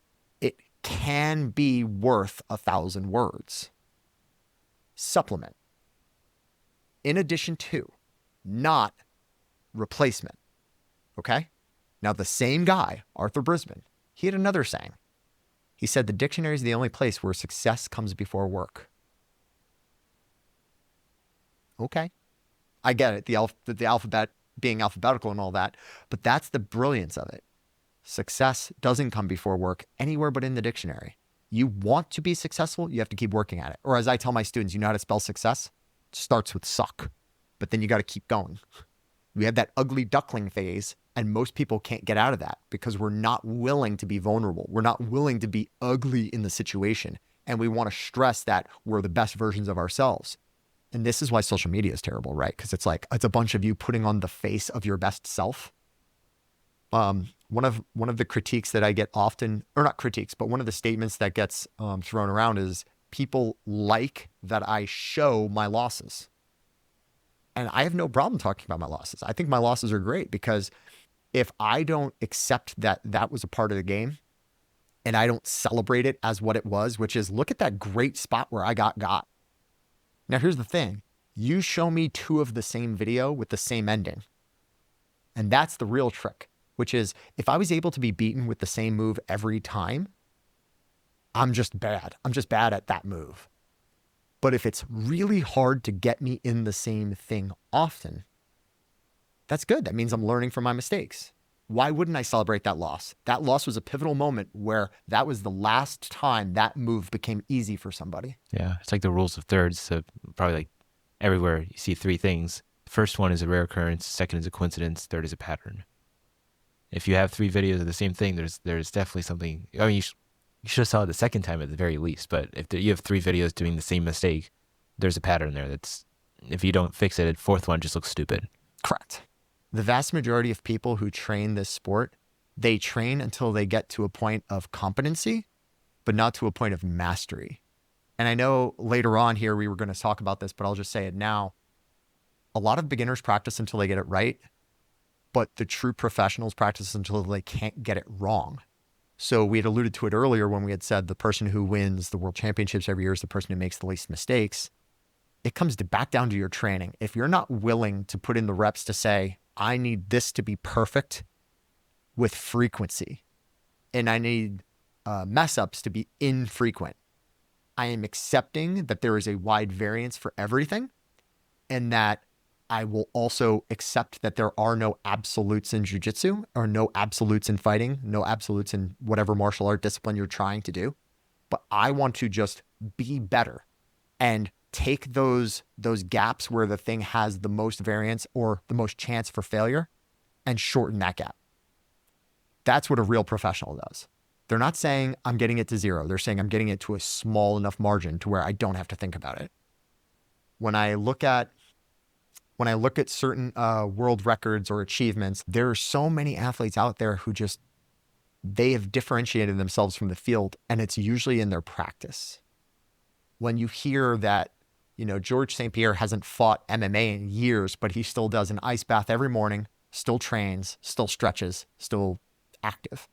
If the guy decided to come out of retirement, I please, dear God, hope he doesn't. But if he did, could he be competitive? And the answer is yes, he could be, because he prepares better than most other people could even imagine preparing. And it's not that I think to be a professional in any endeavor, you need to do that work behind the scenes to the point of suffering. But there is a degree of off the camera work, not in the spotlight work, that has to supersede the day of action with the iceberg effect. You should be doing 90% more out of that day in the spotlight than the day of. So the phrase I sometimes use is, no millionaire made their millions working a 40-hour work week. You showing up and just clocking in isn't going to get you to that next step. It's the extracurriculars. It's the things you're doing off on the side that makes the difference. And, I've told this I've told this story so many times now that people make jokes about it. But me in the airport waiting for my flight, and I'm doing gripping drills, right? And just switching my grips, grabbing my feet and doing toe holds and kimuras. And yeah, I might get a weird look from some hoi polloi, but last I checked, if he's not paying my bills, I don't pay that person any mind. So why is it so hard to just go about my day, not worry about what people are thinking, and train where I can? Because if my competition aren't doing that in the airport, they're not doing the extracurricular stuff, they're not doing the things off the clock, great. I'll have an easy day at the office. And I have no problem just winning on the strength of saying I was way more prepared than they were. It's crazy to me because I put so many of my matches on the internet. It's not hard. If you have a match coming up with me, you can research all of my matches and prepare, and you could just do everything. Great. So when people lose to me, it's kind of weird. Why shouldn't you beat me handedly? You could see my entire game. That's kind of the gauntlet that I throw down. It's I said it before, it's only my move to do it better. That's kind of my issue challenge to the students. But to my competitors out there, to the competition out there, it's man, here's all my stuff. And hasn't really changed.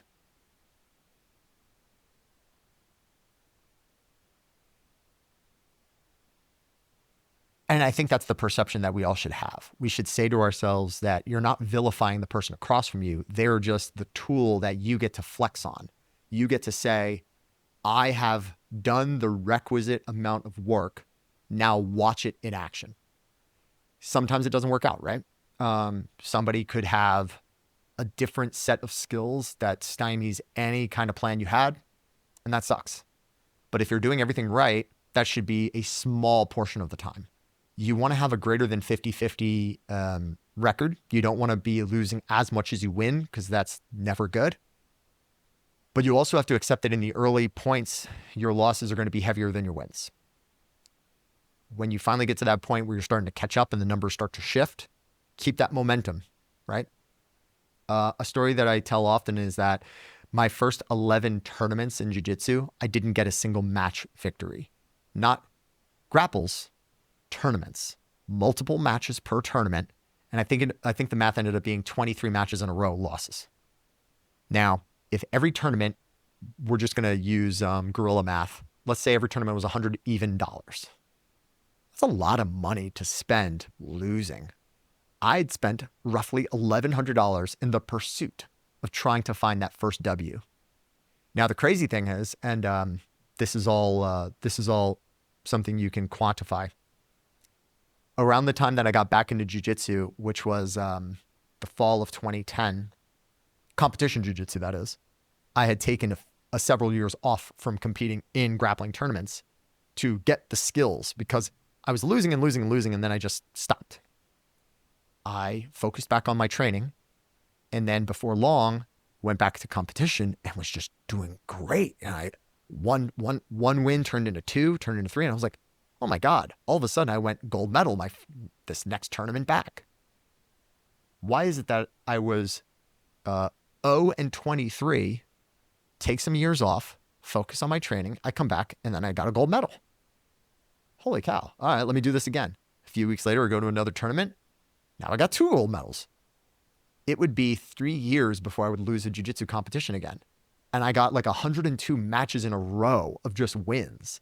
Now, those were local tournaments. The competition was chaotic because some days it was like really hard competition. Other days it was like, man, some of these people shouldn't be here. But it was blue belt jiu-jitsu, so nothing was crazy. Sometimes it's like a almost purple belt. Sometimes it's like a 5-stripe white belt, you know? You can never tell like who's showing up to the blue belt tournament. But that was a point in time when like my jiu-jitsu started to skyrocket. And then I remember my instructors back then while I was in the Marine Corps decided that it would be time to get me a purple belt. And then I started losing again. And it was great because it's like, oh, I'm up in competition. I'm in the advanced ranks and my game's getting exposed. But it was still fairly infrequent. And I remember like I can still count every single loss from purple belt to present day. And it's not a lot. And to say that in 15 years, I've lost, I think, 31 matches since, and I've had 400 total matches. I'm well past that 50-50 level of like, oh, you win as much as you lose or you lose as much as you win. It's like, no, I got a lot of my losses in the beginning out of the way, accrued a ton of wins, figured out a recipe for success based on work ethic and preparation, game plan strategy, executing your strategy, being hydrated, being present, being in the moment, saying, I am aware of all my actions, not allowing adrenaline to get the better of you, not allowing external factors to cloud your judgments. Like, you know, you talk about it's just you and the other person out there. Strongly disagree. Fans can change a match real quick. Coaches can change a match real quick. One of my favorite matches to talk about is actually when I was grappling against Glayton Mello. And this was at one of the Toro Cup matches I did years ago. And the thing is, Glayton isn't a bad guy. I'm not going to vilify him. He was just my opponent for a day. But in that moment, you would think that I had done some kind of like evil deed against the citizens of the Raleigh-Durham Triangle area of North Carolina. Because I go down to this event thinking I'm just going to put on a show for a nice charity event and do some jiu-jitsu and highlight, you know, some fun. So I prepped for this guy as best as I could, and I trained, and I showed up thinking I was going to have a match with just this one guy. My, at the time, blue belt girlfriend is there to video on my iPhone, and that's about it. That's my coaching. Her videoing silently in the corner. Meanwhile, Glayton Mello had what I would consider the 2007 offensive coaching staff to the New England Patriots. It was like 5 or 6 black belts all coaching him. And not only that, but one of them is my good friend Cody Malte. And he's calling out like my signature moves by name before I do them with the appropriate counter moves to stop them. I'm like, oh my God, they've really prepared for me, to the point where certain coaches were looking for certain things and calling those out to Glayton, and the other coaches were looking for other things to call out to him. So I have to beat like 6 people at the same time. And the match ends up as it goes to decision because we didn't have a submission, and he wins on points. Now, during the point round, one of my friends who happened to be in the crowd was saying, if you just do this one thing, you can tie the match. And in my mind, I'm like, I'd rather lose and take this bitter defeat of he got ahead of me in position and got these points, because that'll make my training after this better. But if I take the shortcut now of just arbitrarily doing a thing to tie it, I'm going to have to go home knowing I'm a coward who just did enough to make it not a loss. That's not the same as actively winning. Like, my brain doesn't work that way. If you told me, Dave, if you do this, you can win, I'd be like, oh, okay, I'll do that. But if you like do this and you can not lose and force a tie, that seems to me like the coward's way out, because the real learning is going to occur from the sting of defeat. I've had one tie in my whole career And, not for nothing, but the guy I tied with is a really good friend of mine. And I took the match on short notice, and we were up in New York, and I didn't know that at the end of the time limit, if there was no sub, that it would just go to that. But it was like, okay, we can do it this way, but is that a way the fans want to see a match? Like both people getting their hands raised? I feel like if it can be anything other than a loss, it takes away from the contract we made as competitors saying, I'm coming out and I understand there has to be a winner, there has to be a loser. I that's the one match I wish I could take back, because although I have one victory I wish I could overturn to a loss, and I have a few losses I wish I could overturn to victories, that tie is the one that is the worst to me. Just like, give me the L. Like, make me look at it with really, really scrutinizing eyes so that I can learn from my mistakes. But if you're telling me it was good enough, I might not change anything. And I think the worst thing that we can be is complacent. It's like the quote, good decisions come from experience. Experience comes from making bad decisions. Heck yeah. I loved the scene at the start of Infinity War for Marvel when Loki goes up to Thanos and he's like, I have experience. And Thanos was like, if you call losing experience, and he's like, I call experience. And it's like, yeah, he's right. He's right. But this is kind of like why I smile when I'm grappling with somebody who's never grappled with me before, and they might sense that I'm being standoffish. And it's not that I'm being standoffish. It's more that if I've never grappled you before and I don't know who you are and I don't think you have a certain set of skills to really like threaten me, I'm going to let you get the first move. And the reason I'm going to let you get the first move is because if I have a huge skill gap over the person I'm grappling, do you really just want to get smashed for the whole time limit? So I might as well let you get your first thing, and maybe it forces me to fight from a deficit, and that would be great. But when I see people who are trying to do a thing and then they see me not doing a thing, they're like, oh, but what do I do? You're not doing anything. And it's like, bro, I'm trying to let you get in this game. What are you going to do? Surprise me? Like, show me a thing I haven't seen yet. At this point, my exposure to the game is so good that there's maybe 5% of all jiu-jitsu out there that I'm just not familiar with. And that is so much better than the average competitor who only learns, I would say, about 80% of what's out there.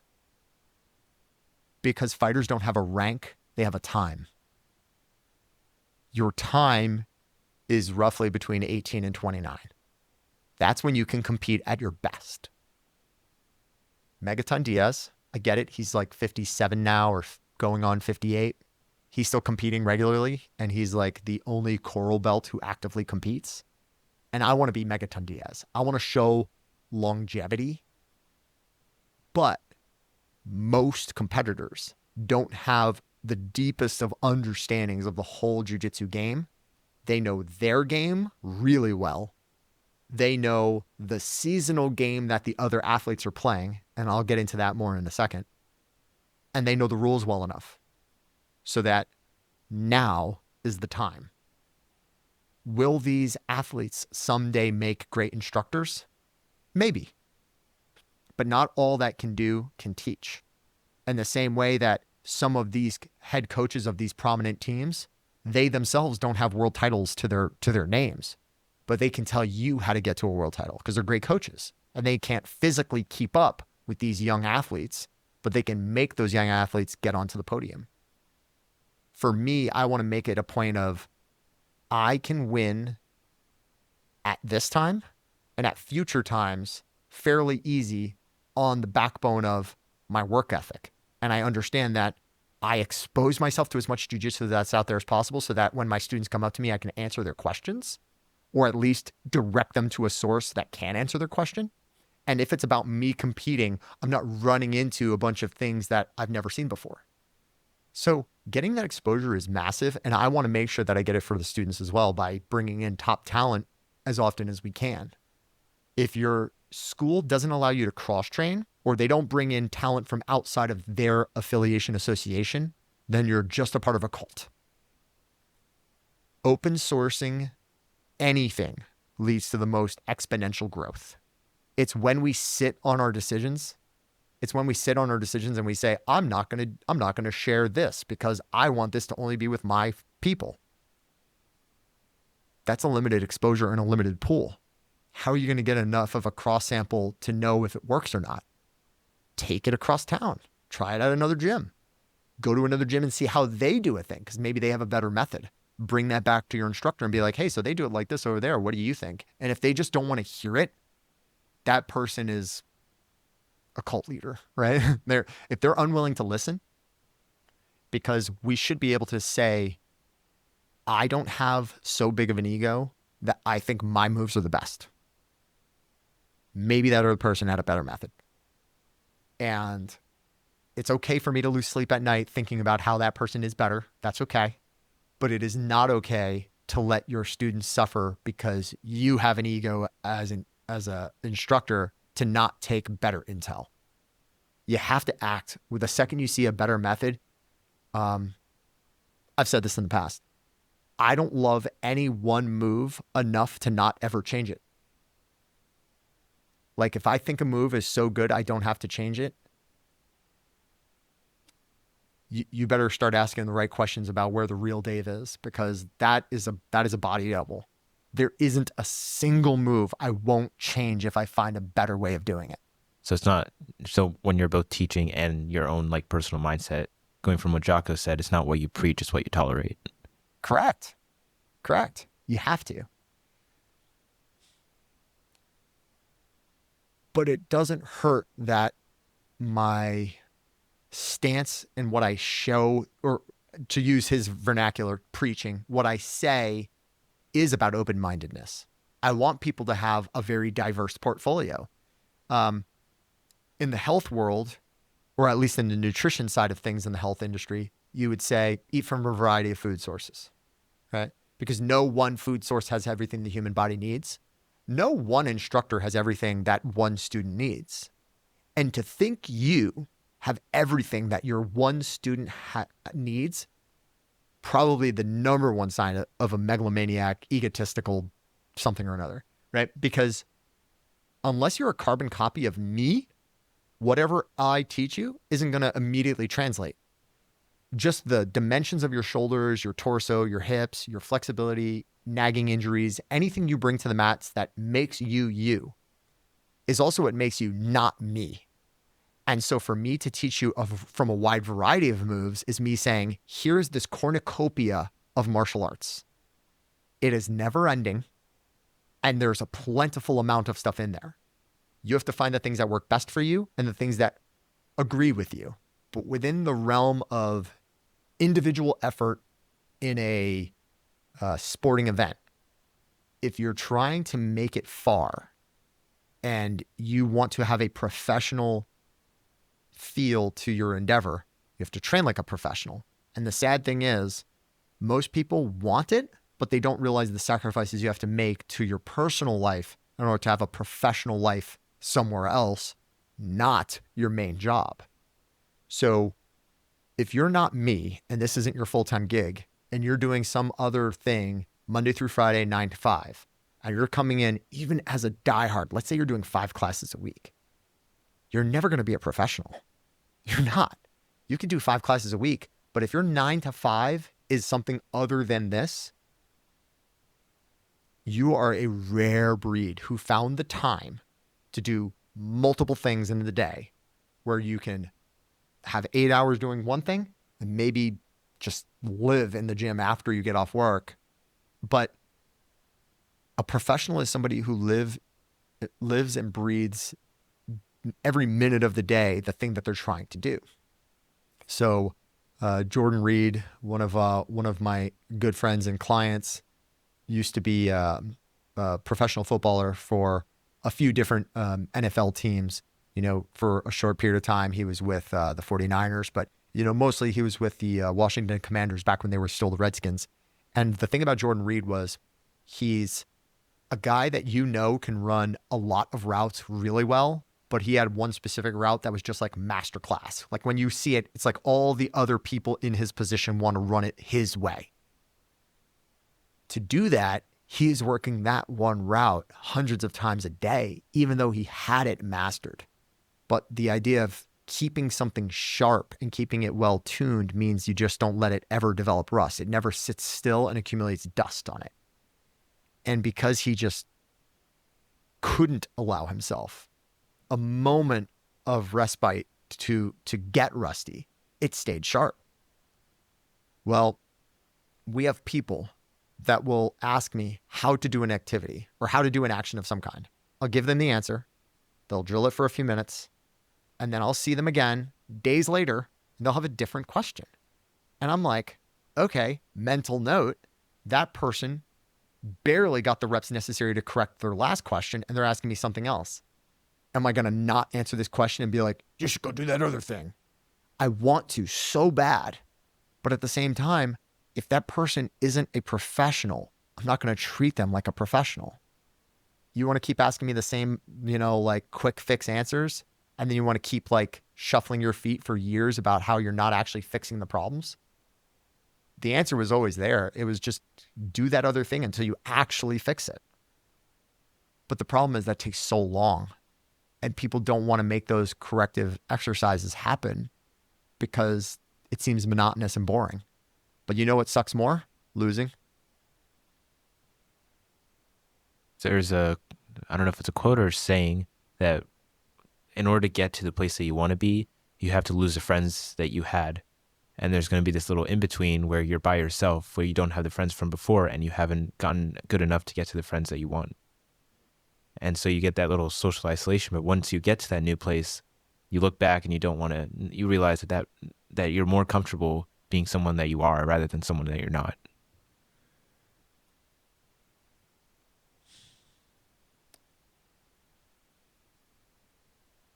I'm finding myself being a mentor now to a young man who's the son of one of my brown belt students in the program at XCAL.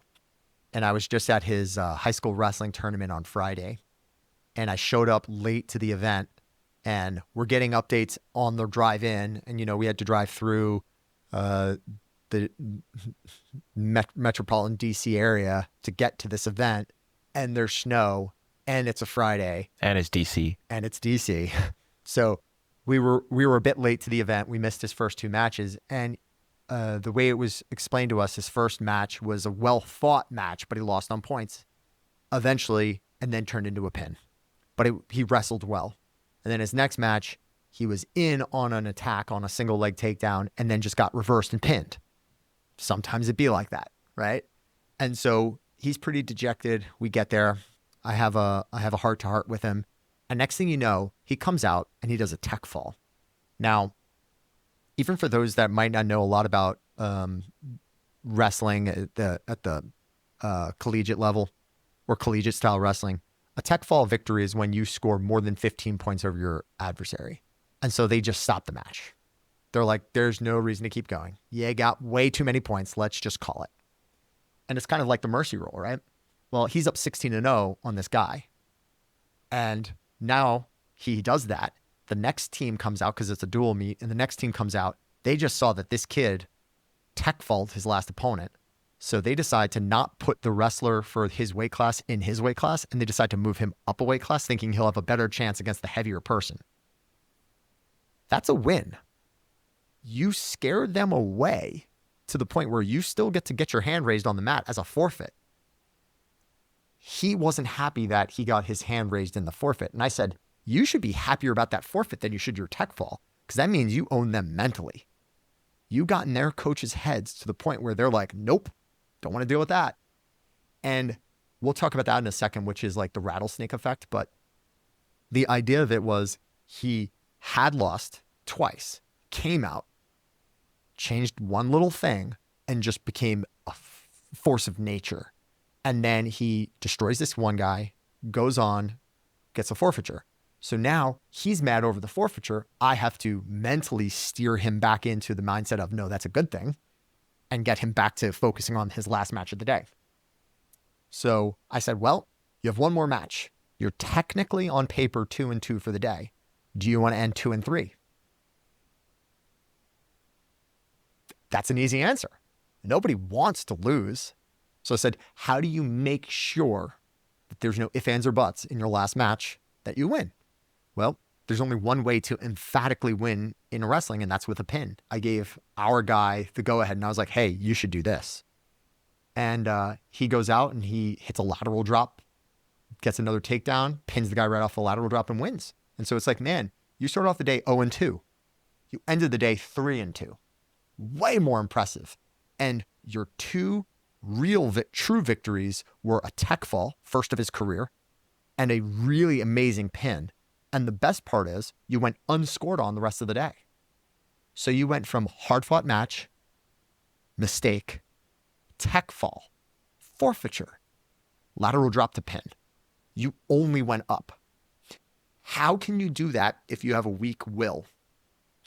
And when I tell people about my desire to get into jiu-jitsu as being super low, I hated this endeavor. I thought it was something that was kind of equivalent to eating your vegetables as a small child. I wanted to do MMA professionally, and it was kind of like, okay, you hit pads, you sparred, go do your jiu-jitsu. Okay. Like I didn't want to do the grappling. The grappling for me was like, nah, it's okay. I want to hit things. I was predominantly a martial artist who did striking martial arts. So when it came time for me to do jiu-jitsu, it's like, I don't want to do jiu-jitsu.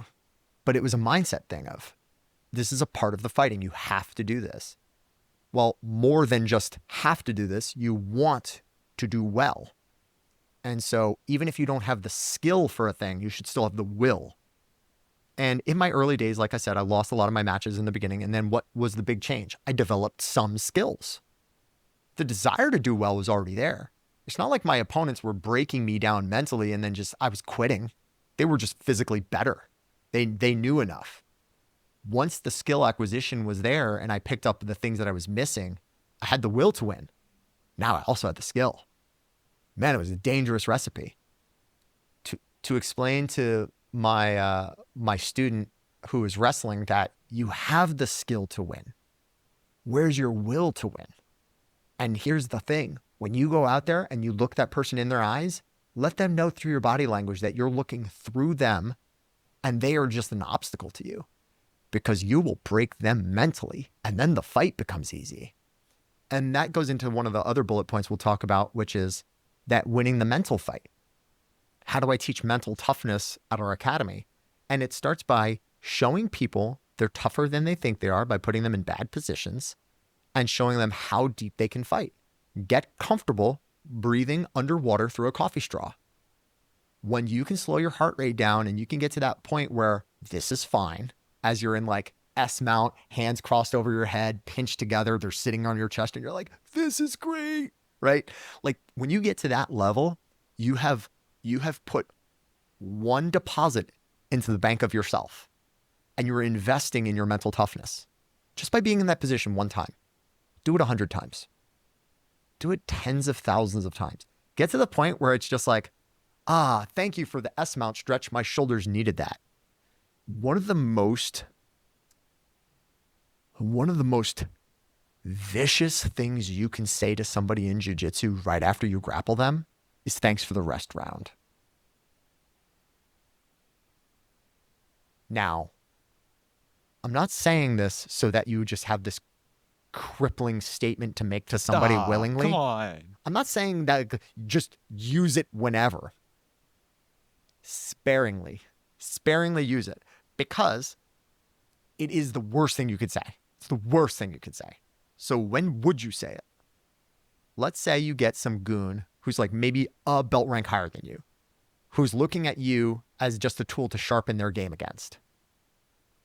You have to remind yourself that you are nobody's stepping stone, even as a new practitioner. Your job is to survive and irritate as a brand new person, right? Like learn as much as you can, but don't think that you have much hope of winning. A broken clock is right twice a day, and sometimes you might just get a good move. Great, happens. I'm not going to think of it as anything other than that. You shouldn't think of it as anything other than that. But your goals are make it to the end of every round with as few submissions just given out as possible. Don't just give up. Build that mental toughness. And then when you have that person who thinks that they're using you to grow themselves, don't let them. Allow yourself a little modicum of respect and say, you have to earn those things. And by being a little bit harder to submit every single time, you're gaining skills defensively on what you should be doing. But you're also telling yourself, I lasted way longer on this than my first time being in this. And you start going back to every time you've ever extended on a reach from mount and given up the armbar. And now it's like, armbar me now, right? With your elbows in. It's a great feeling when you start to figure it out and you say, every one of those small L's turned into a greater W later.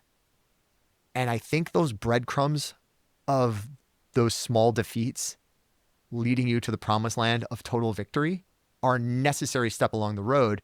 But the bigger problem is most, and I'm specifically targeting men when I say this, but most adults can't handle that because that shock to their ego is too great and they leave. Now, I know we're going to talk about the barrier to entry being fear, and I don't mind going into that now, but the point I'm trying to make is like, it can come back to people in weird ways. Some people, they won't go into that room because they're afraid of looking bad, or they're afraid they're getting hurt, or they're afraid of, they're going to find out they're not as tough as they think they are. Some version of that. Other people, they just don't want to go in because they know that they have the kind of personality where they don't have the sense of control and they don't want to lose that control. Great. That's the kind of person that we were glad they don't come in. Everybody else, that's fine. We can work with them and we can get them on target. But when somebody has this idea that they're going to learn a skill and that they're going to immediately be able to put it in their back pocket and use it, that's a flawed strategy because nothing that we learn in that sense comes easy. It would be like trying to learn how to swim by reading a book and then jumping in the pool second. You have intelligence, but not knowledge, because knowledge comes from doing. And so once people do a thing and they get whatever results from that, they make their next assumption. So the first assumption, I have certain physicality or certain things I bring to the table. And that's all you have in the beginning. So you come to class and you think, based on this, I can do X. And then when you find out you can't, Y. And now you make your next assumption. And for some people, that assumption is, I'm not strong enough. I need to work out more. No, you need to do more of these reps. Well, if I need to do more of these reps and I can't work out, I guess I got to take steroids and cheat on the reps on this thing. Whatever the case. And I'm exaggerating a lot here, but you'll find people that will cut corners on their recovery, on their training, on their exercise and physique. They'll cut corners on something to make something else be a little bit easier.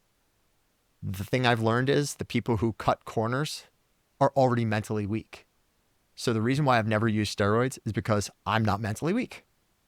I'm physically weak. There's a difference. The people who are doing TRT, HGH, some kind of major steroid, I think of those people as already losing to me because you had to rely on this thing to just step on the mats. I didn't. Yeah, they broke their mental before they even did anything. People that don't learn to defend themselves early, they think they just need to insulate their joints more with muscle. So the easy thing is, well, can't extend my arm if I can curl your body. Let me just do all the vitamin S, right? Do all the steroids. No, you're weak. Instead of figuring out the way to fight out of that move better, technically, you just got stronger. I don't care how many steroids you take. Eventually, your age and your metabolism catch up and it won't help you anymore. So do you want to be the person who has all kinds of physical ailments because of rampant steroid use in your prime?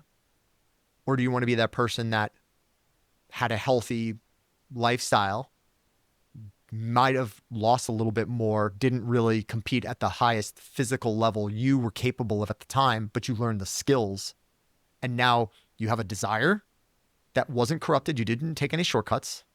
You have a mental toughness you built up, and you did it the long way, and you accumulated skills.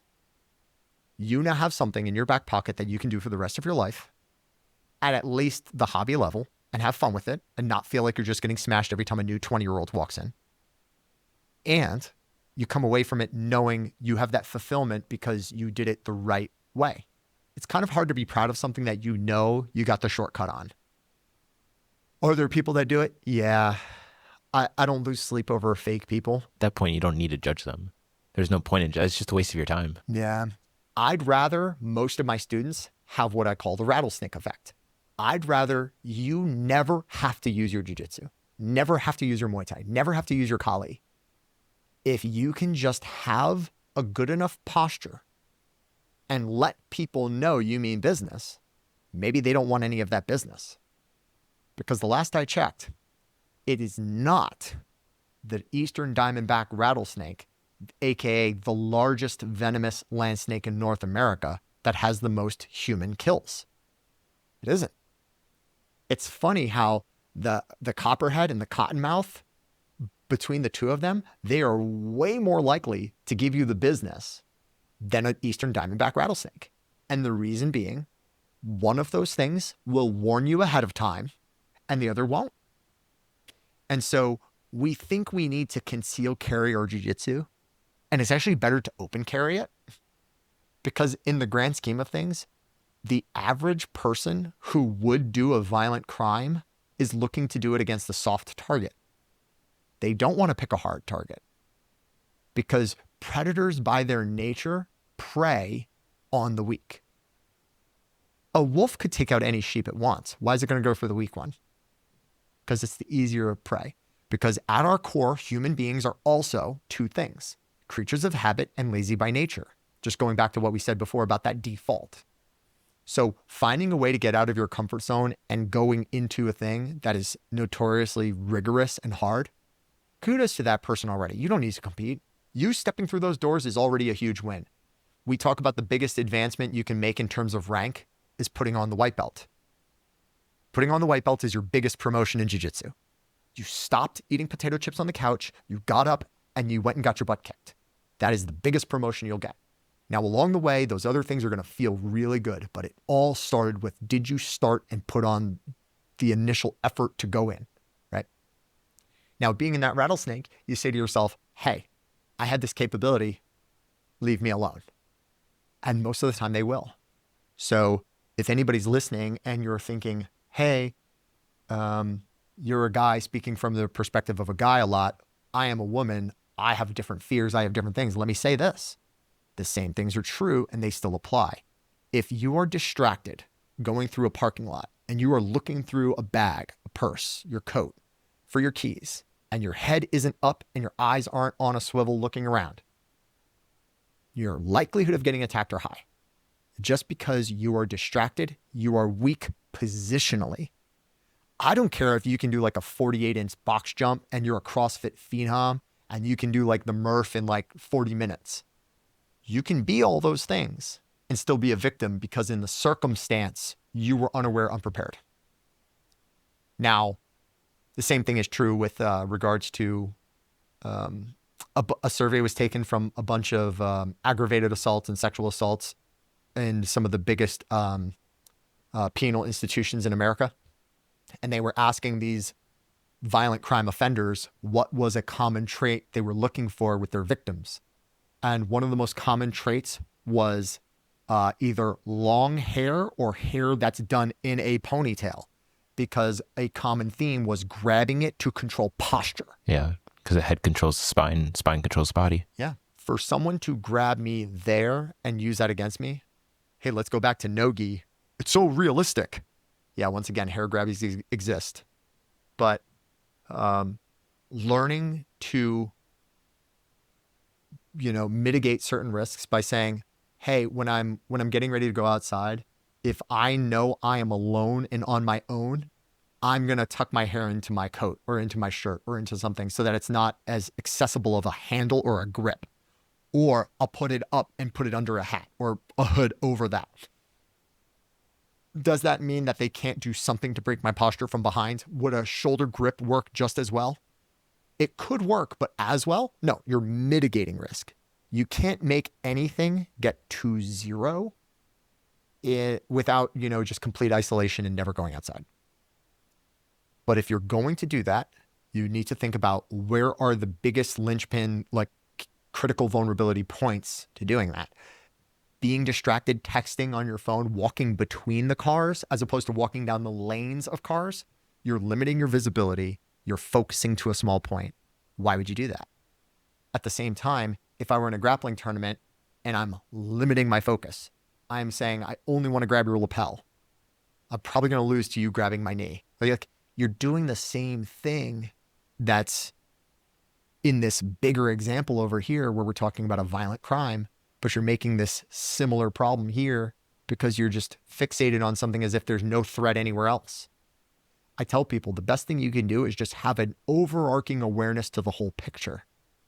Like, there are a few matches where you'll see me looking at the referee and kind of giving them the nonverbal nod of like, get out of my way. Because I know where the match is going, but that referee doesn't even know. Now, if that was a fight in a parking lot, knowing like where the cars are, knowing where the curb is, knowing like the situation is huge. I know you have a lot of Miyamoto Musashi quotes on here. That came from Stephen. Oh, that's great. Yeah, once you understand the way broadly, you see it in all things. But to go a slightly different direction, Sun Tzu wrote The Art of War. And what's great is there are these options for a way in which a battle can go. And he calls them the divergent pathways. And of those divergent pathways, only one is direct conflict. And it's when you have no other choice and you're backed into a corner. I find it great that he has several answers that can either be diplomatic, espionage, subterfuge, guile, some form of like social contract, some indirect, some the psychological. He has so many ways of not making a fight happen. And then in one, he's like, nope, we fight. Only this. Yeah, well, it's like concealed carry. You don't conceal carry as a first resort. It's the last thing you do when all other options are off the table. I don't know if I agree completely with it, but I can see where you're saying. Like when you have a gun, when you have the ability to kill someone. Oh, you mean moving to lethal force? I thought you meant the act of concealed versus No, open. no, I was no, like, no, no, no. I would rather conceal versus open. I'm not a rattlesnake. I'm going to let you know my venom comes late. No, it's like you have the gun. It's not there because someone you think is threatening you and they're coming towards you and you're like, oh, no, it's this is the last resort. You should go to lethal force as the last resort, yes. Like if you're going to do direct conflict, it's not the first thing you do if there's other options that will make it. Because in any war, in any conflict, in any part of history, no leader genuinely wants to kill its own people. Because when you decrease the number of people, you decrease the power that you have as a leader. But if you have to do it, you have to do it for your people's sake, or unless you're a tyrant or something, then who cares? But if you can do something diplomatically, that's better. That's kind of like in 1776 when they're making the Declaration of Independence, the Congress already sent petitions to King George to say, hey, here can we resolve this peacefully? And Parliament's like, nah. So they write the Declaration of Independence. The Declaration, they still consider themselves Englishmen. They still consider them people, colonists under the crown. But once it gets to a step too far where you're taxing your people without their consent, even though technically, yes, the French and Indian War was, yes, that was something the colonists could pay for. The way that they did it caused something that's like, yeah, we don't stand for this anymore. Just thinking about America for a second, like our national catchphrase, our motto, e pluribus unum, out of many one. Out of many what? Many states? No, it's not because of the many states we make a country. I get that we're the United States. It's out of many cultures. And I think that's the problem that we're still messing it up. We're still messing it up because out of many one is not out of many states, but we draw these state lines and we talk about state speed limits and state tax. And we make everything state, state, state, state, state. And we're causing these divisions. Things are different in West Virginia than Virginia. Things are different in South Carolina than North Carolina. Whatever. Stop doing the grass is greener on the other side thing and start doing the grass is greenest where you water it thing. Do the work. Stop cutting corners. Stop pointing fingers. Stop making divisions. Come together and things get better. The whole no one of us is better than all of us thing. Like we say it on all of our currency, out of many, one. And we haven't been one for a long time. And it's even worse in jiu-jitsu. We have never been one sport. Like judo has gotten to the point where it's one sport. They're in the Olympics. We can't get there to save our lives because how do you have a commentator come out and call a move if 10 different schools call it 10 different things? How can we make it digestible to the viewer if we allow certain entanglements that aren't going anywhere, and I know they're not going anywhere, the ref knows they're not going anywhere, and we don't separate the combatants and make them get to a better position? Now you just have this conglomeration of a mess that 50 rows back, you can't visibly see what's going on. And even if you got a camera right in those people's faces and you have it on a Jumbotron, it's really hard to see. So it's not spectator friendly. The rules aren't simple to understand because they change from league to league to league. And the nomenclature's busted. You will conquer almost any fear if you will only make up your mind to do so. For remember, fear does not exist anywhere except in the mind. And I'll just do the other two. You have power over your mind, not outside events. Realize this, and you will find strength. To suffer terribly and to know yourself as a cause, that is hell. Fear is the mind killer. You can't make a conscientious thought when you are in the grips of fear. So when we think of fear, we sometimes talk about the flight response. When people boil it down into just fight or flight, they forget the third part, which is freeze, right?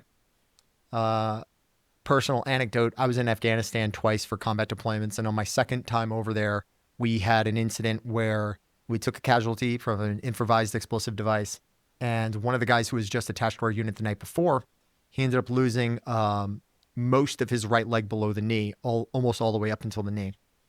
And bits of his fingertips and some other smaller things, but like overall, remarkably healthy considering what he just did, which was step on a bomb. And despite the situation being so early in the day with so many hands available to help, the person responsible for the immediate treatment of this gentleman is a Navy corpsman who's attached to our unit for the sole purpose of applying medicine when people are in aid or in need of aid. And what happens? He freezes. So the adrenaline of the moment tells you either get ready to run a marathon, eat 20 pizzas, or puke your guts out, right? Like you never know how your body's going to react to that adrenaline. In this case, that gentleman who should have been there to help, he froze. So myself, this guy, Bootcamp, who's also a corpsman, and this guy, Rickard, we put Humpty Dumpty back together again. We got him out of there. And we're talking the whole time. And one of the first things you do after you make sure that the person's breathing and you have a pulse is you treat for shock. And it's funny because, you clear the airway, you check for breathing. Great. We assess that he's bleeding. We're stopping the bleeding, but continuous, right? Things on top of things. So as we're doing the triage in that moment of like, hey, we can cut these pants. You don't need them. Let's do this. Hey, let's do that. We're all communicating to each other and talking to the person, keeping him calm. Because, hate to tell you this, because it's a very tough topic, but if they're freaking out, their heart rate is going up. If their heart rate is going up, more blood's going out. And that's the unfortunate side of things. So as we're trying to get him to calm down and get to that, it's like, hey, you're past this threshold. This thing happened to you. We think you're going to be fine. You need to know that you're going to be fine for you first so that we can treat you better. And obviously like get him to not fight us and let us help him. So in that moment, we do this, and then I have to get him onto basically like the equivalent of like a tarp, something to carry him by. A poleless litter is what they called it. But Let's be real. It was just a piece of canvas. And myself, the lieutenant who was with us at the time, Lieutenant Remington, Rickard, and Buchema, the four of us each grabbed a corner, and we had to blow a hole in our compound wall, run him towards the helicopter, which was 150 meters away in the direction we're now getting shot at from. We deliver him to the helicopter, we get him up and out. Great. As that helicopter dusts up and all the brown dust that it was kicking up from the propellers dissipates, and we're turning around, running back towards the compound we came from. Now we see the bullets in the ground all around us plinking, and we're like, uh-oh, it got serious. Because now that you can see it, that fear grips you. Well, you have your objective, get back into cover. You don't have time to think about it. You just have to go. So then afterwards, none of us got hit with a bomb. We didn't have to deal with the fear of that. We were treating him. We had to deal with the fear of possibly losing him and that accountability of it being on our hands. Then it's the fear of, can we get him over there without getting shot? Then the fear of getting back. When all of that's done, I took my Kevlar helmet off my head and I slumped down with my back to a wall. And it was about 6 a.m. when all this took place. I wake up, it's nighttime. You never know how your body's going to react to an adrenaline dump. And in that case, I put all of my effort, all of my focus, and like a day's worth of calories into maybe 15 minutes of action. Until somebody else has even a slight inkling of what it's like to have so much pressure on one situation, all dependent on you not messing up. You don't know what it's like to take all of that adrenaline and all that power and hyperfixate on 2 to 3 menial tasks done expertly, fast. Okay, well, the pendulum has to swing the other way. So I spent all that energy. My body went into factory reset mode and just powered down. And when I finally came to, they were like, yeah, you got watch. I'm like, well, of course I do. I just got rest. Like, got to get up there. But you don't think about it in that moment. But how we combat fear is different for all of us. But from at least that specific point of view, it's by saying it's okay to be afraid. I know I'm afraid, but I'm not going to be in the grips of it. I'm going to focus my attention on the things that I can control in this situation. And the fear is actually worries. I'll be worried later. You put it on hold. It's like you have like 4 burners on your stovetop and you have this one boiling over on the front. And so you just casually shift it to the back burner and you can have it on a lower setting and let it just simmer down for a bit. It's still going to be a problem later. Like, but we'll deal with that later. Let's just put it off to the side and focus on things a little bit more manageable in the front. And then when you're ready, you can unpack that. You can deal with that later. But people will ask me, do I get nervous when I go compete or back when I used to still fight? Was I nervous often when I would go do it? And I would say all the time the same thing. Yes, of course I'm nervous. Well, why don't you look nervous? Well, I don't know. Maybe it's the fact that I'm, cripplingly autistic. But I think it has more to do with the fact that when it's time for me to do those endeavors, I know it's fear-inducing. I know it's anxiety-inducing. I'll worry about that later. Because did I sign up for this event or not? That's a part of signing up. A part of signing up is knowing that there's going to be some anticipation and excitement. You just can't let it get the better of you. You have to focus yourself every time you feel your heart rate getting up or you're breathing heavy or your stomach's jittering.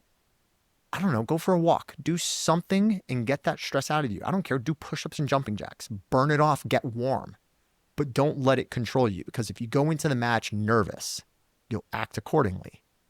If you think you will fail a thing, you'll most likely fail a thing. And I think that's why I love that line from Frank Herbert's books where he says fear is the mind killer. If you go in with a sharp mind, a lot is possible. But if you have this nagging sense of, I could fail, they could win, everything that couldn't go wrong, great. You're focusing on all that. Don't. Just allow yourself to say, I am in this moment riding this wave. And whatever the outcome, I'll worry about the outcome later. If I go into it carrying baggage, I'm fighting them plus me. The best part about baggage is you could put it on the floor and you could come back to it. So it's not that the fear hasn't been processed. Let me process it later.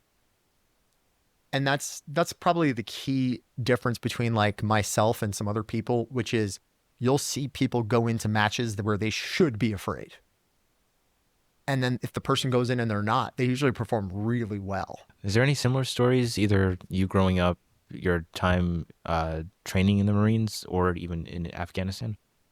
A classic example would be of overcoming fear would be when I was getting ready to get back into training in the martial arts from a knee injury that I thought was going to take me out of martial arts the rest of my life. I was in the Marine Corps, and in boot camp, I took a rifle buttstock to the knee at a bad angle, and it ended up blowing my knee out backwards. And I tore everything but my patella tendon. Now, you have a lot of ligaments in your knee that are for structural stability. ACL, MCL, TCL, PCL, LCL, right? All these cruciate ligaments that are interwoven and connected sometimes, and all this lattice work just to keep your knee from going in the directions it shouldn't. And the only thing I didn't tear was the patella right down the front of my kneecap. And that happened on training day 5 in boot camp. Now, a little bit of backstory. I'm a college-educated 25-year-old man who was a former pro athlete. If I decided to be an officer in the Marine Corps at the time, I would have probably been a celebrated lieutenant. Somebody who, you salute. I'd probably hang up, my championship belts and some magazine things in my office as I walk around with my coffee cup and I lord over people. That's not my style. So of course, even though I had a college degree, I decided that I want to go enlisted. And you're going to get talked down to, and you're going to be treated like scum of the earth. But I go in enlisted, and I wanted a regular boot camp experience. I don't get that. I get to Parris Island in South Carolina, and I'm on the bus, initially getting in at the middle of the night under cover of darkness, like every recruit who's ever gone to Parris Island always does. It's a part of the ritual of you get there, you're disoriented, and you have to stay awake, and you're put through these rigors, and it's done intentionally because it's supposed to be hard.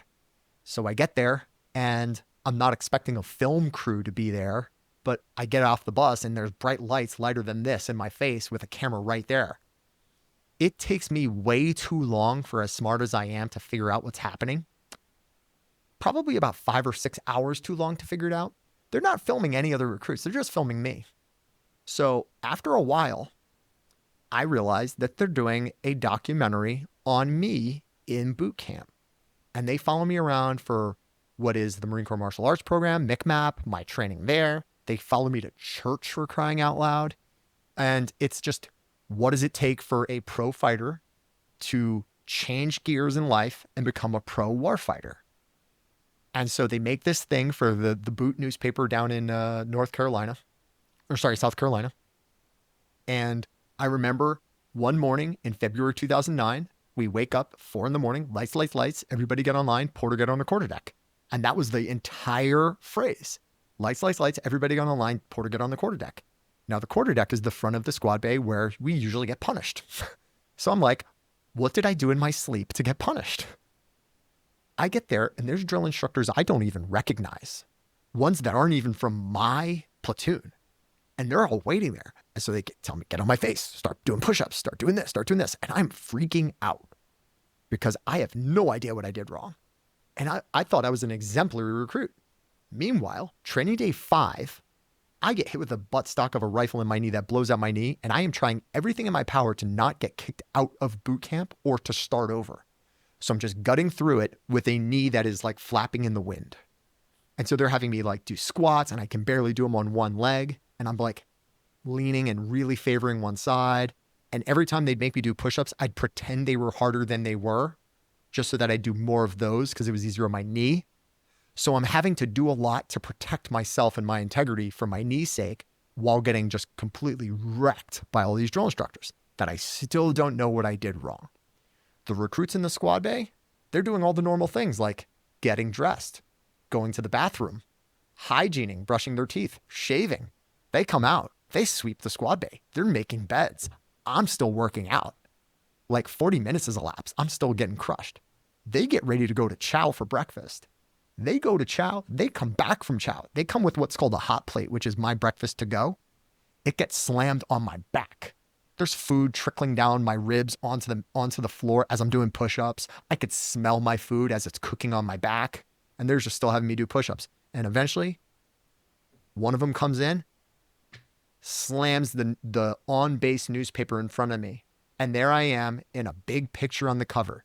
Pro fighter, hangs up gloves, picks up rifle. And it's my picture on the front cover. Now, for context, one of these drill instructors who's there, and I will only say nice things. His name was Staff Sergeant Perry. I say was because he's not with us anymore, and I'm not going to speak ill of the dead. But in that moment, he was pretty pissed. Meanwhile, I happen to see why he's pissed. He's got a picture that's maybe 2 inches tall right next to this gigantic picture of me. And I can tell while I'm in the middle of pushing up that this is about him being a African-American drill instructor during Black History Month and all of the things that he's done for the Marine Corps in his service. And whereas this should be this man's 12-year career being highlighted on the front page of the drill instructor's paper, instead it's about this recruit who's only been here for maybe a month. So they're not happy. Like, what did I do for Uncle Sam to make me get that spot on the cover? So I'm getting hazed for being something in my prior life. And they're trying to beat that out of me like a blacksmith beats the carbon and the impurities out of the metal. They're doing that to me. And I just have to accept it. They don't know how bad my knee is yet. They won't find out until training day 55 how bad my knee was. Another 50 days. 50 days after the injury. 50 days after. We were at BWT, which is basic warrior training, where they take us into the middle of the woods for a few days. And we're doing night movements over obstacles with pop-up flares. There's barbed wire. There's like water traps and things you have to move over.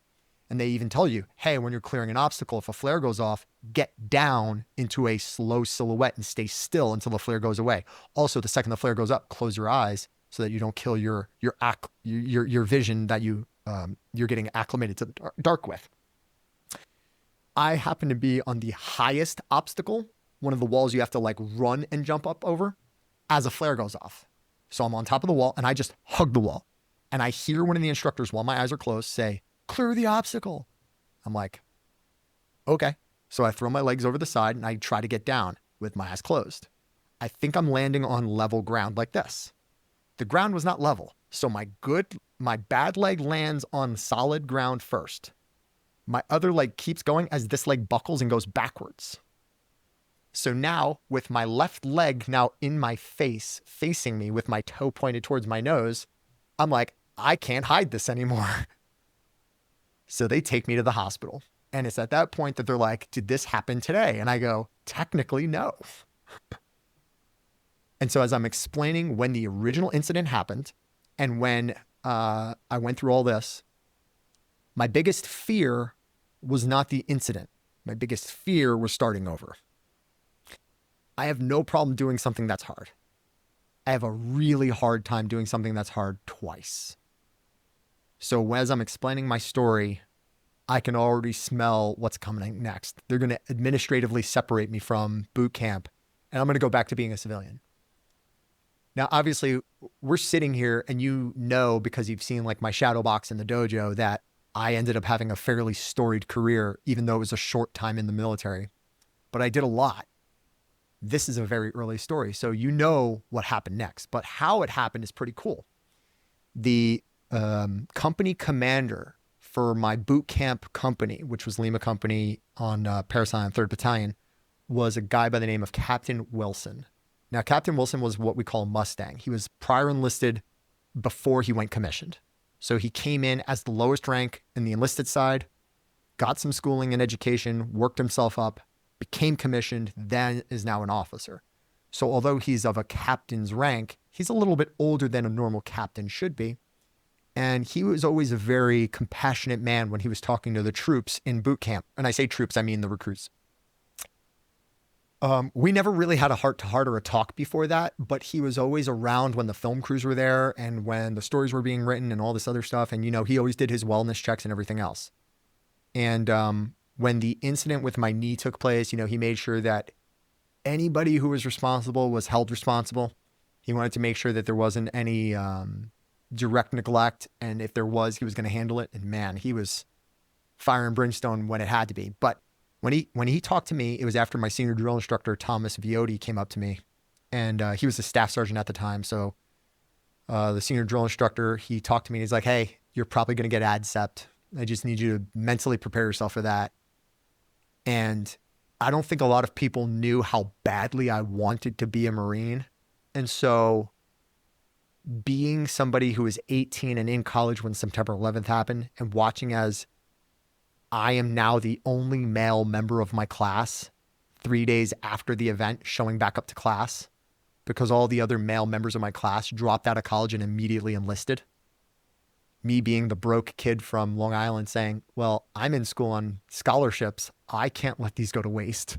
I'm also old enough to remember my uncles being in Desert Shield and Desert Storm and how quickly that was over. So I'm like, maybe this will be over quickly. How was I supposed to know that the war in Afghanistan and the war in Iraq were going to be the longest conflicts of our American history? So 2001 comes and goes. We're still at war. 2006, I'm done with college. They're still fighting overseas, but I'm still fighting professionally and I still have like some gas in the tank. So I wait until I accumulate a few more losses on my record before I decide like, okay, I'm going to take a break from fighting and now I'm going to do this while I'm still physically able. I was 25. 25 should not be a venerable age for the military. But when I tell you I showed up to boot camp and I was older than 2 of my drill instructors, that tells you everything you need to know. But despite me giving up a professional career and going into the military, I was still looked at as like a why are you here scenario by a lot of people. Now, my senior drill instructor didn't treat me that way, and he kind of gave me a little bit more leverage than I guess the average person. And he made me a squad leader, and he gave me like command over like at least 20 Marines to kind of look over, and that worked for a bit. And then I remember when I got fired from that position, it was because we had to do something physical. And at that point, the one drill instructor didn't know how bad my knee was. And so me still hiding it because I was still afraid of getting kicked out, like it cost me that billet in that job. And so when the senior drill instructor came in and was like, Porter, get up here. And I just made like the face like, I'm not what you want right now. Like I'm not a squad leader. I said, get up here. And I was like, sir, this recruit's no longer a squad leader. And he's like, what? When did that happen? I was like, this morning, sir. He's like, oh, okay. So anyway, I get fired from that position and I'm like, okay, cool. Maybe I can chill now. Nope. BWT happens. I get off the wall. My knee's now facing me. Great. We're back to the beginning. We're back to that part of the story where what's the next step? Senior drill instructor's telling me, hey, I know you really wanted this. It's looking like you're going to be administratively separated. I need you to mentally prepare for that. I tell him, you know why I'm here. I want this. Some of these other kids, no offense, I'm glad they found the military. They had no direction in life. They had no other options. They're here because this was it for them. I'm here so that they get to go home. Because if you don't have enough people who want to be there, who want to be leaders, who want to make sure that they can have that accountability for some other people to ensure their survival, how do those people get home? Because if you just have enough people doing the minimum or doing enough, that's the recipe for disaster. So as I'm sitting there like, you don't understand, I want this. To the point where he was like, yeah, I get it, but what can I do? And I was like, is there anyone you could speak to? And he's like, I'll talk to the company commander, but I have a strong feeling he's just going to tell you to pack your bags. So he goes and talks to Captain Wilson, who then comes to me, and we have this talk where it is about my intent and why I'm here. And I give him the whole rundown of, I was that kid in school when September 11th happened. I was there to watch all these other members of my class go as I'm sitting there like too afraid to act, because if I act and it doesn't end up being a bigger conflict, I would have thrown away my scholarships. And now that I've done it, I feel like I'm that fleet dodger who did everything to not go to war. So it's like, this is my chance to prove that I wasn't too afraid to do the thing and that I did want to. It's just now this is the timing for it. And this is a better timing for me. Captain Wilson thinks for a second. He's like, I don't think there's anything we can do for you. So another day goes by, and it's the day where I'm supposed to sign my paperwork. And I physically signed my discharge paperwork to the Marine Corps. And I'm getting ready to say my goodbyes. My bags are packed. Captain Wilson comes in. He's like, hey, you still have that signed piece of paper? I'm like, yes, sir. He's like, come with me into the office. And he's like, ushering me to where the drill instructors are. Now I'm seeing all of my drill instructors like I've never seen them before. Their campaign covers are off. They're just sitting around like regular people. They're not using their scratchy, screaming voices. And he's like, so Recruit Porter here has his discharge paperwork. Recruit Porter, this is, and he points to the battalion doctor. And he's like, he's going to show you this Breg brace. And it's a exoskeletal brace that goes around your knee. And so he outfits me with this Breg brace. And he's like, how does that feel? Like, it feels great. He's like, the doctor's going to ask you some questions and we just have to be privy, but we can't answer these questions for you. And I am here to ask you to answer all these questions honestly and truthfully. So I put on the brace and the doctor's like, can you do a squat? Can you do a this? Can you do a this? Now, for the better part of what is now almost 60 days of training, I've been on this bad leg. And now for the last several days, I've been on crutches. And my knee has been worse than it's ever been before. And despite that, all I'm hearing is opportunity cost. All I'm hearing is, get through this, you will be a Marine. So he's like, can you do a squat? I can do anything if you tell me my goal is achievable. So he's like, can you do a squat? Yes, I can do a squat. Now, did I do it through pain? Absolutely. But I got through it. And I did enough to make the doctor feel like with the brace, I could finish the last 2 weeks of training, because it's about 70 training days to become a United States Marine. So I'm within smelling the barn territory. The problem is there's 5 more graduation requirements. A physical fitness test, which is a 3-mile run, 20 pull-up maximum, 100 abdominal crunches. A combat fitness test, which is an 880-meter sprint, a maneuver under fire course where you're carrying things like ammo cans or another person on your back or dragging them. A ammo can lift, which is a lot of squats and thrusts. So still a lot of work on your legs. So you have the PFT, physical fitness test, combat fitness test, CFT, final table on the rifle range, which is done with standing and pivoting. Nothing bad that can happen there. A commander's readiness inspection where I have to stand at either parade rest or position of attention for upwards of hours in uniform. And then the Crucible, which is a 54-hour enduro of obstacle course after firing range after firing range, and sleep deprivation and very little food. And that's your final graduation requirement that ends in a hike. So it's like, oh, you only have these 5 things. And here's what Captain Wilson did. He looked at my initial fitness test from before I entered the Marine Corps. He looked at my initial fitness test when I got to Parris Island. And he saw those scores, and they were fantastic scores. And then he looked at my first PFT after the knee injury. It was still a first-class PFT with no ligaments in my knee. So he looked at that and goes, you did that a week and a half after the injury that initially hurt you. And it was first class. If you can even just get the minimum with this brace, we'll pass you through boot camp. Because obviously it's a minimum standard for a reason, right? Like, just, you have to get the minimum. If you think this brace can get you through these things, we'll keep you in. First things first, I'm on crutches and I have to shoot on table 2. So now I have a sling for my rifle. I go on crutches to the firing line. And there are people in Parris Island that are like, you shouldn't be here. And I'm like, haha, magic piece of paper says I can be here because Captain Wilson's going to let me shoot. So now I'm literally turning and pivoting on crutches and then leveling a weapon and shooting. I do not shoot well. And I will argue that if you think you can shoot well on crutches and you can get my score, I would love to see it. Because I thought I shot extremely well for someone who didn't have a leg to stand on, literally. So I get through that, and then we have our PFT and our CFT, and I get a first-class PFT again with a bad knee. mainly on the strength of doing, over 20 pull-ups and 100 crunches. That gets me 200 points. My run time was like 22 minutes for 3 miles. There were recruits who were getting 29 minutes on 3 miles. They didn't have torn ligaments in their knee. So I was still doing pretty good.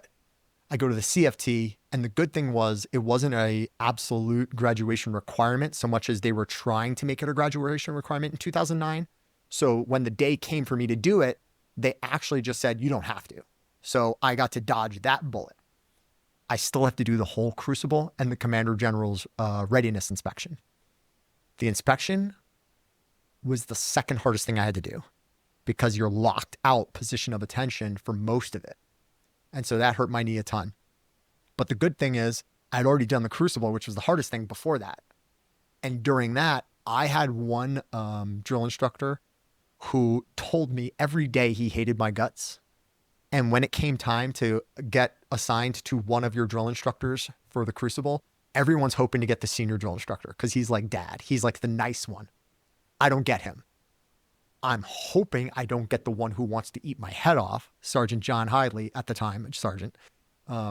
He and I ended up becoming really cool with each other. But during that time, he probably wanted to break me. So I get Sergeant Fiocchi, who was the sergeant then, and he was like doing everything in his power to make sure that I was challenged and it wasn't a freebie. But he didn't make me do a lot of the things that would have actually broken me. I get to make it through boot camp with 66 days of training on every torn ligament in my knee. And when I got handed my Eagle Globe and Anchor after the crucible, I didn't cry. And I'm looking around and there are these 18-year-old kids that are crying. They're like, this is the biggest achievement of my life. And it's like, no, my achievement was not getting administratively separated on day 5. So for me, like the EGA was a byproduct of just saying, I controlled my fear. This is my reward. I earned it. I wasn't given it. I wasn't in a situation where they set me up with T-ball and I had to knock it out of the park. It was hard. It was ridiculously hard. And if I just succumb to the idea that this sucks and I'm in pain and I don't want this anymore, the easy path was just opening my mouth or raising my hand any time 2.5 months prior. It takes a different kind of person to say, I have a goal and I understand that in the path of life, you can set your GPS with the best directions and leave at the best time of day and have a full tank of gas. But the second you get on the road, you have no idea what the weather, the other drivers, or any kind of conditions are going to be like. And you might be prepared or have to be prepared to pivot and pick a new direction or a new route. And even if it sets you back a little bit of time is a resource and we still have it. It's not a big thing to waste a little bit of time as long as you're moving in the right direction. What I don't want to do is return home. What I don't want to do is go in reverse. It's okay to even be stuck and stay put for a little while. That's probably second worst option. But as long as when you start back up, you keep going forward. And I think the bigger issue is some people will look for excuses for why not to do a thing. And I look for excuses on why I should finish it despite not having optimal arrangements. And when I think of fear as a enemy of people doing any kind of achievable goal, I have to ask them, is it because you're secretly looking for a way to defeat yourself because you don't know what to do with yourself once you are successful? Because we're all given the same amount of time to achieve our goals, a lifetime. What you do with it is on your terms. Me, I'm not going to be the person who's on my deathbed thinking about the shoulda, coulda, wouldas and the what ifs. That would kill me greater than any fear I had to conquer along the way, because regret is 1,000 times more toxic than beating the fear in the moment. I don't care if it's like fear of looking bad. Like that means nothing compared to regret. So the people who are too afraid to go into a dojo or go into a training space to train because they're afraid they'll look bad, it's even worse if 10 years, however many years later, where you could have been training that whole time, you get into an altercation where you could have used it. I'm really grateful for the fact that about 10 years ago, this past New Year's Eve, I was tapped into to go respond to a female Marine who was under duress. Her date at the time was getting physical with her, and I happened to be the closest Marine to her proximity. So they asked me to do a wellness check. And that's a nice way of saying, let's deal with this in-house before we get the cops involved. And so I go to do this wellness check, and she was not good. And so I ended up having to respond to this gal. And, ultimately the situation got fairly out of hand, but I was able to get her out of the situation without breaking any laws and breaking faces. So I got her out of there, and it's great because, one, we are there for each other, and there was a system in place for help, and help was offered and it was received. Great. Two, a lesson was learned. That person has gone on and is now doing jiu-jitsu, and 10 years later, right? But still is doing jiu-jitsu and is doing things and is like taking ownership of their own well-being. And to hear back from that person, even 10 years after the fact, because we communicated recently, and her saying to me, yeah, that time in my life was one where I let fear control all of my choices.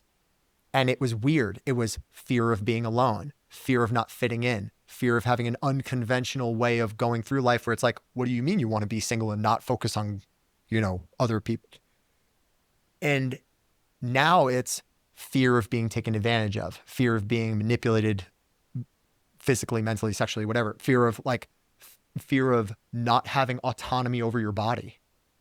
So I think the bigger question people need to ask themselves is, would you rather have to deal with fear in the moment of whatever your perceptions are, or the regret that comes from knowing you could have changed it in that moment?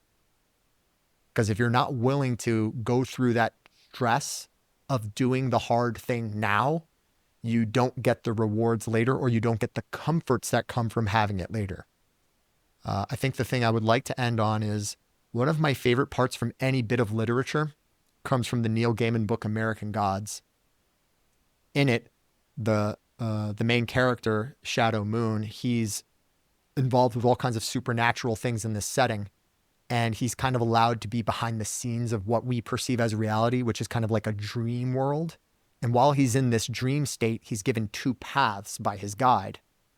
And she tells him, one path is the path of convenient lies and comfortable lies. And the other path is the path of inconvenient truths. He's like, well, which one do I take? And she's like, well, you could choose either path, but you can only choose one. And I'll tell you right now, neither path is easy. Which do you choose? And he goes, I'll choose the path of truths. I've been lied to enough. Now, the older I get, the harder that line hits, because he says, I've been lied to enough. He didn't say by whom. And the person who lies to you the most is usually yourself. I've had to come to terms with that. Could I have done plenty of other things if I didn't lie to myself? Oh yeah. Oh yeah. And once you get past that, you can really take the reins out of fear's grip and put it in your own. And once you're not afraid of things, you're superpowered. And I know a lot of people are like, well, that's easy for you to say, Dave, you're on the spectrum. But it's like, no, I feel fear. But I manage it in a much more compartmentable way where I can say, it's there. I'll deal with it later. I'm putting it to the side. I'm putting down that luggage. I'm not carrying that baggage with me to the mat.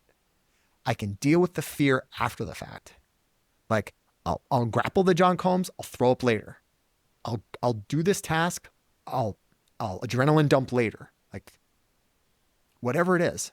But when we stop taking ownership of our actions and our own lies and all this other stuff, and we just keep feeding ourselves all these other things as to why we shouldn't do a thing, we keep giving those reins back to the fear.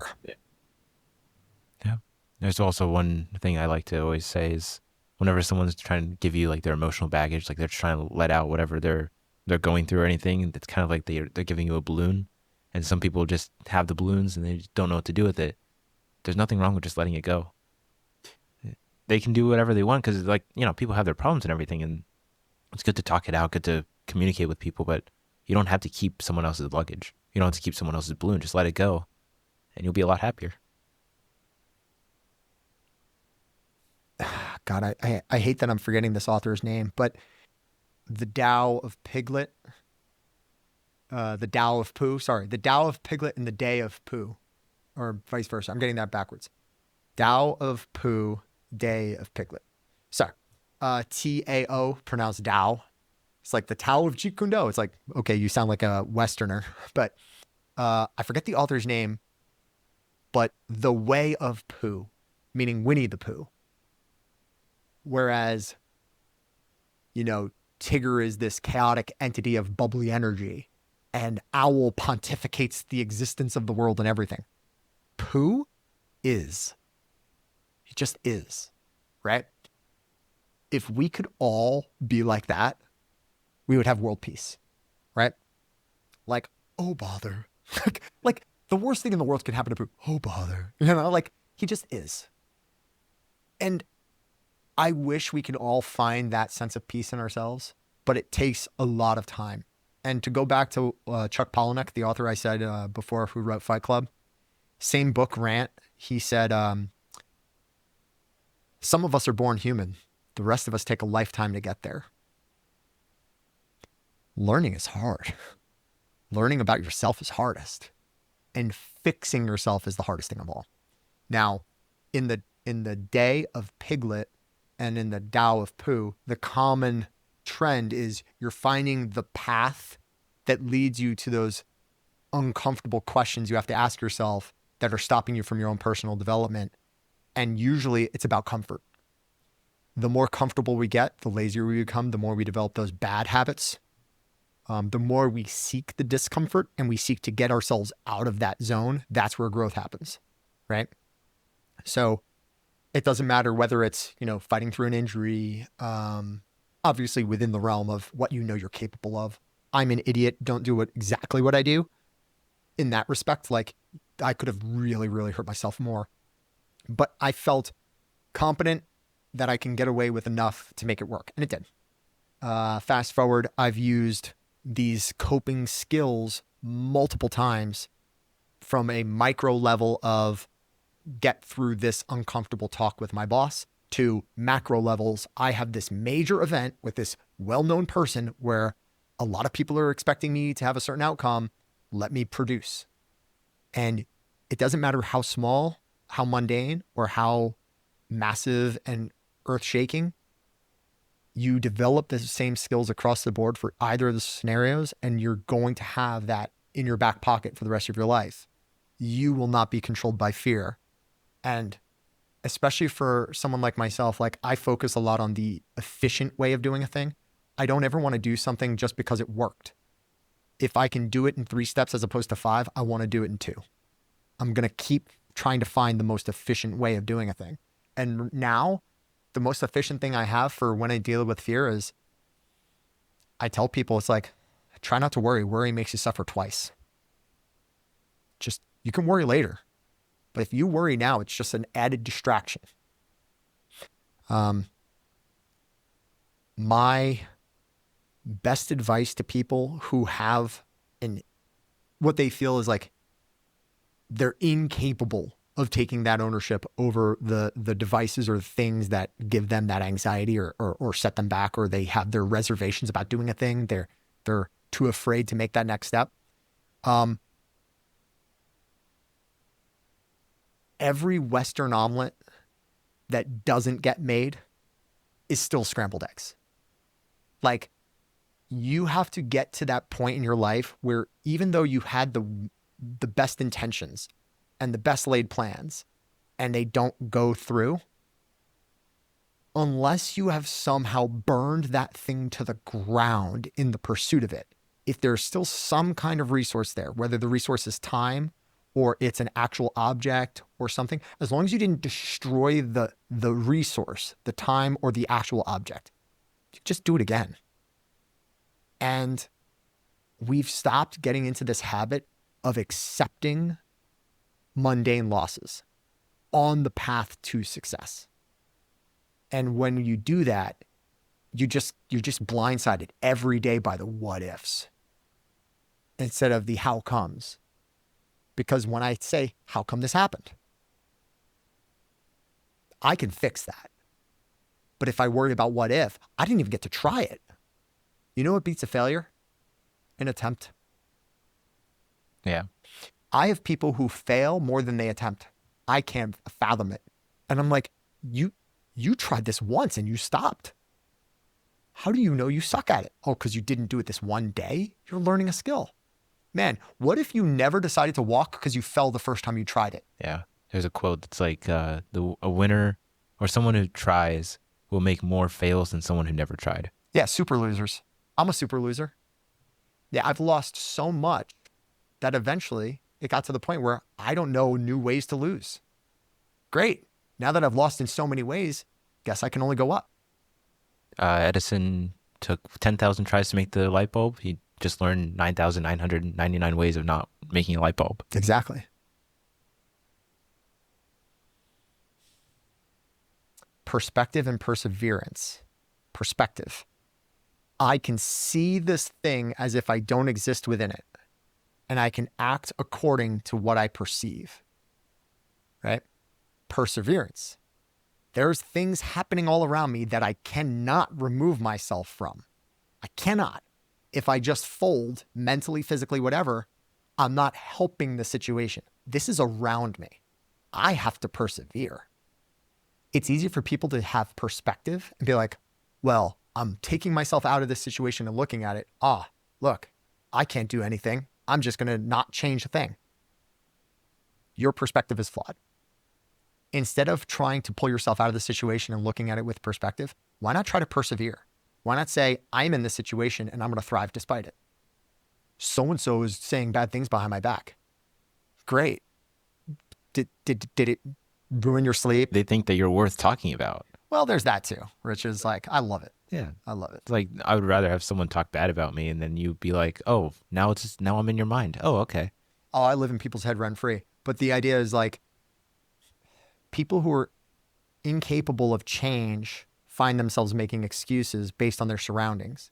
They're like, well, look at this. Look, this is the situation. And they want to use that perspective to kind of give themselves an out instead of like, hey, this is around me. I'm going to persevere. I'm going to make it through this.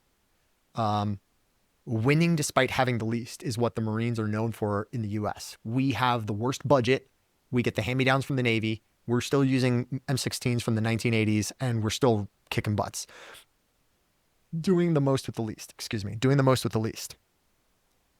But when I think of a narrative that highlights my mindset, I love the fact that in the Norse mythology, the deities that they have in their pantheon, like Odin and Thor and all them, like the part that people might not be familiar with is the fact that Odin had one eye and he lost that eye willingly to get future sight. And when he got future sight, he didn't see sunshine and rainbows. He saw what is the end of his whole race of beings, which were the Aesir. They're gods in that mythology. But the problem is, as great as the gods might be, there's worse things out there. And in their world, they had the giants, the frost giants and the flame giants. And he sees that in the end of times, the good guys fight and they lose.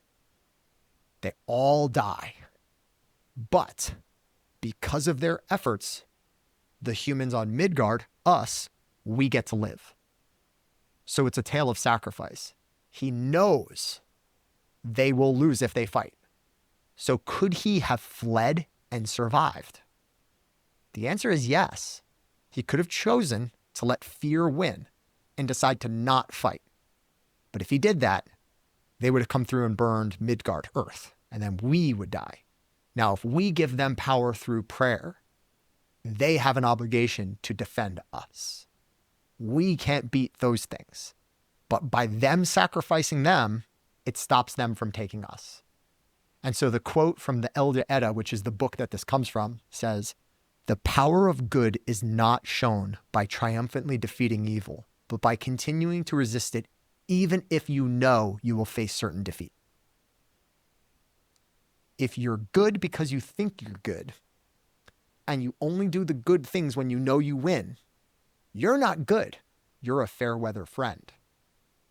Now, I might sound highly educated quoting the Elder Edda prose Norwegian style, But now I'm going to go a step further.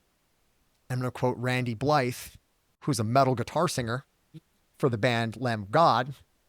And I'm going to quote him when he says this one line in the song Enslaved, Dead, or Depraved, where he says, anyone can hold the helm while the seas are calm. Actually, it wasn't Randy Blythe. It was, he did other vocals on that. Sorry. It was, lead singer of Hatebreed. Why am I forgetting? Please, anybody listening, don't hate me on this. Jamie Josta. Sorry.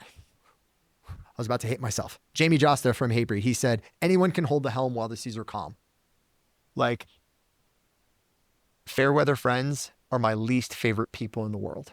You want to be by me when times are great? Be by me when I'm at my worst, right? Be proud of yourself despite your setbacks. Be proud of yourself, especially when you lose. Having that ability to say to yourself, you are good enough, you did well enough.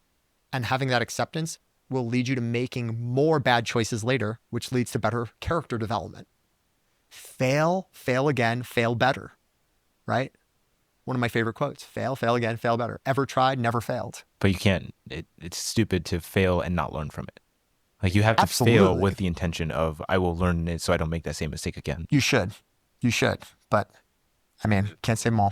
Phrase, fool me once, shame on you. Fool me twice, shame on me. If I fool myself twice, there's no one else to shame. There's no third time. That's Unless you're former President George W. Bush. Well, the point is you can't fool me again. No, this is fun. I think as a thought experiment, listening to some of the perspective things about what can lead to a good training environment, what leads to people making better choices about getting into any endeavor that has a huge component of, should I do this? What happens if I do this? Will I be good at this? And then knowing that you're going to be looking left and right at other people at mixed stages of their development, comparing yourself and trying not to compare yourself and saying, should I belong here? Do I belong here, or am I an imposter? All of this, once again, goes back to fear, right? Am I going to get hurt? Am I going to look good? Am I going to look bad? Are people going to like me? Am I going to make friends? Like, it's all fear. And then, am I going to get there in this time? You're putting these prefabricated things in your head as like self-destructive IEDs of your own mind. You're saying, I'm going to do this until this pre-designated time that I will shoot myself in the foot and take myself out of the equation because I don't want to succeed. And you planted those IEDs yourself. It's like you did it yourself. Like you went inside, you physically took out the dirt, put it in, put it back. It's like if Scooby-Doo was saying, oh, who's the culprit? And you pull off the mask and it's Scooby-Doo. It's like, oh, it was us the whole time. One of the greatest thought-provoking quotes that I had read when I was in college, when I was studying with this one instructor, John Carita. He said, we stopped looking under the bed for monsters when we realized they were inside of us all along. That's a spicy one. Cool. Well, Aaron, no, that's plenty. That's more than I thoroughly enjoyed this. I would say if anybody's listening and they're thinking about getting into any kind of martial arts, the most important thing is do your research first and go to a variety of sources. Take 1 or 2 classes at each one. Find the fit that works best for you and the schedule that's best for you. Because if you know you can't make the classes often, it's easy to go from 1 class a week to being no classes a week. So try to find the schedule that makes it easy for you to hit 7, 8 classes a week if you wanted to, because then you're giving yourself the most options. Other than that, stay off the internet, especially Reddit. Yeah, don't listen to podcasts. No. Stay off of the internet for learning skill-based things as the primary method for doing it. Use it supplemental in a supplemental sense, and then make sure that you surround yourself with good training partners. And when you find a training partner that's perfect for you, spoil that person. Buy them lunch. Get them a gift card. Nobody does this alone. So trust your training partners. You're putting your body in their hands. They're putting theirs in yours. So when you find that person that's not going to kill you, it's going to push the envelope. They're giving you their time and their youth, their vibrancy, their everything, respect that and pay for it. Give your training partner a fruit basket for Christmas. All right. Cool. Thank you, Aaron. Yeah, thank you.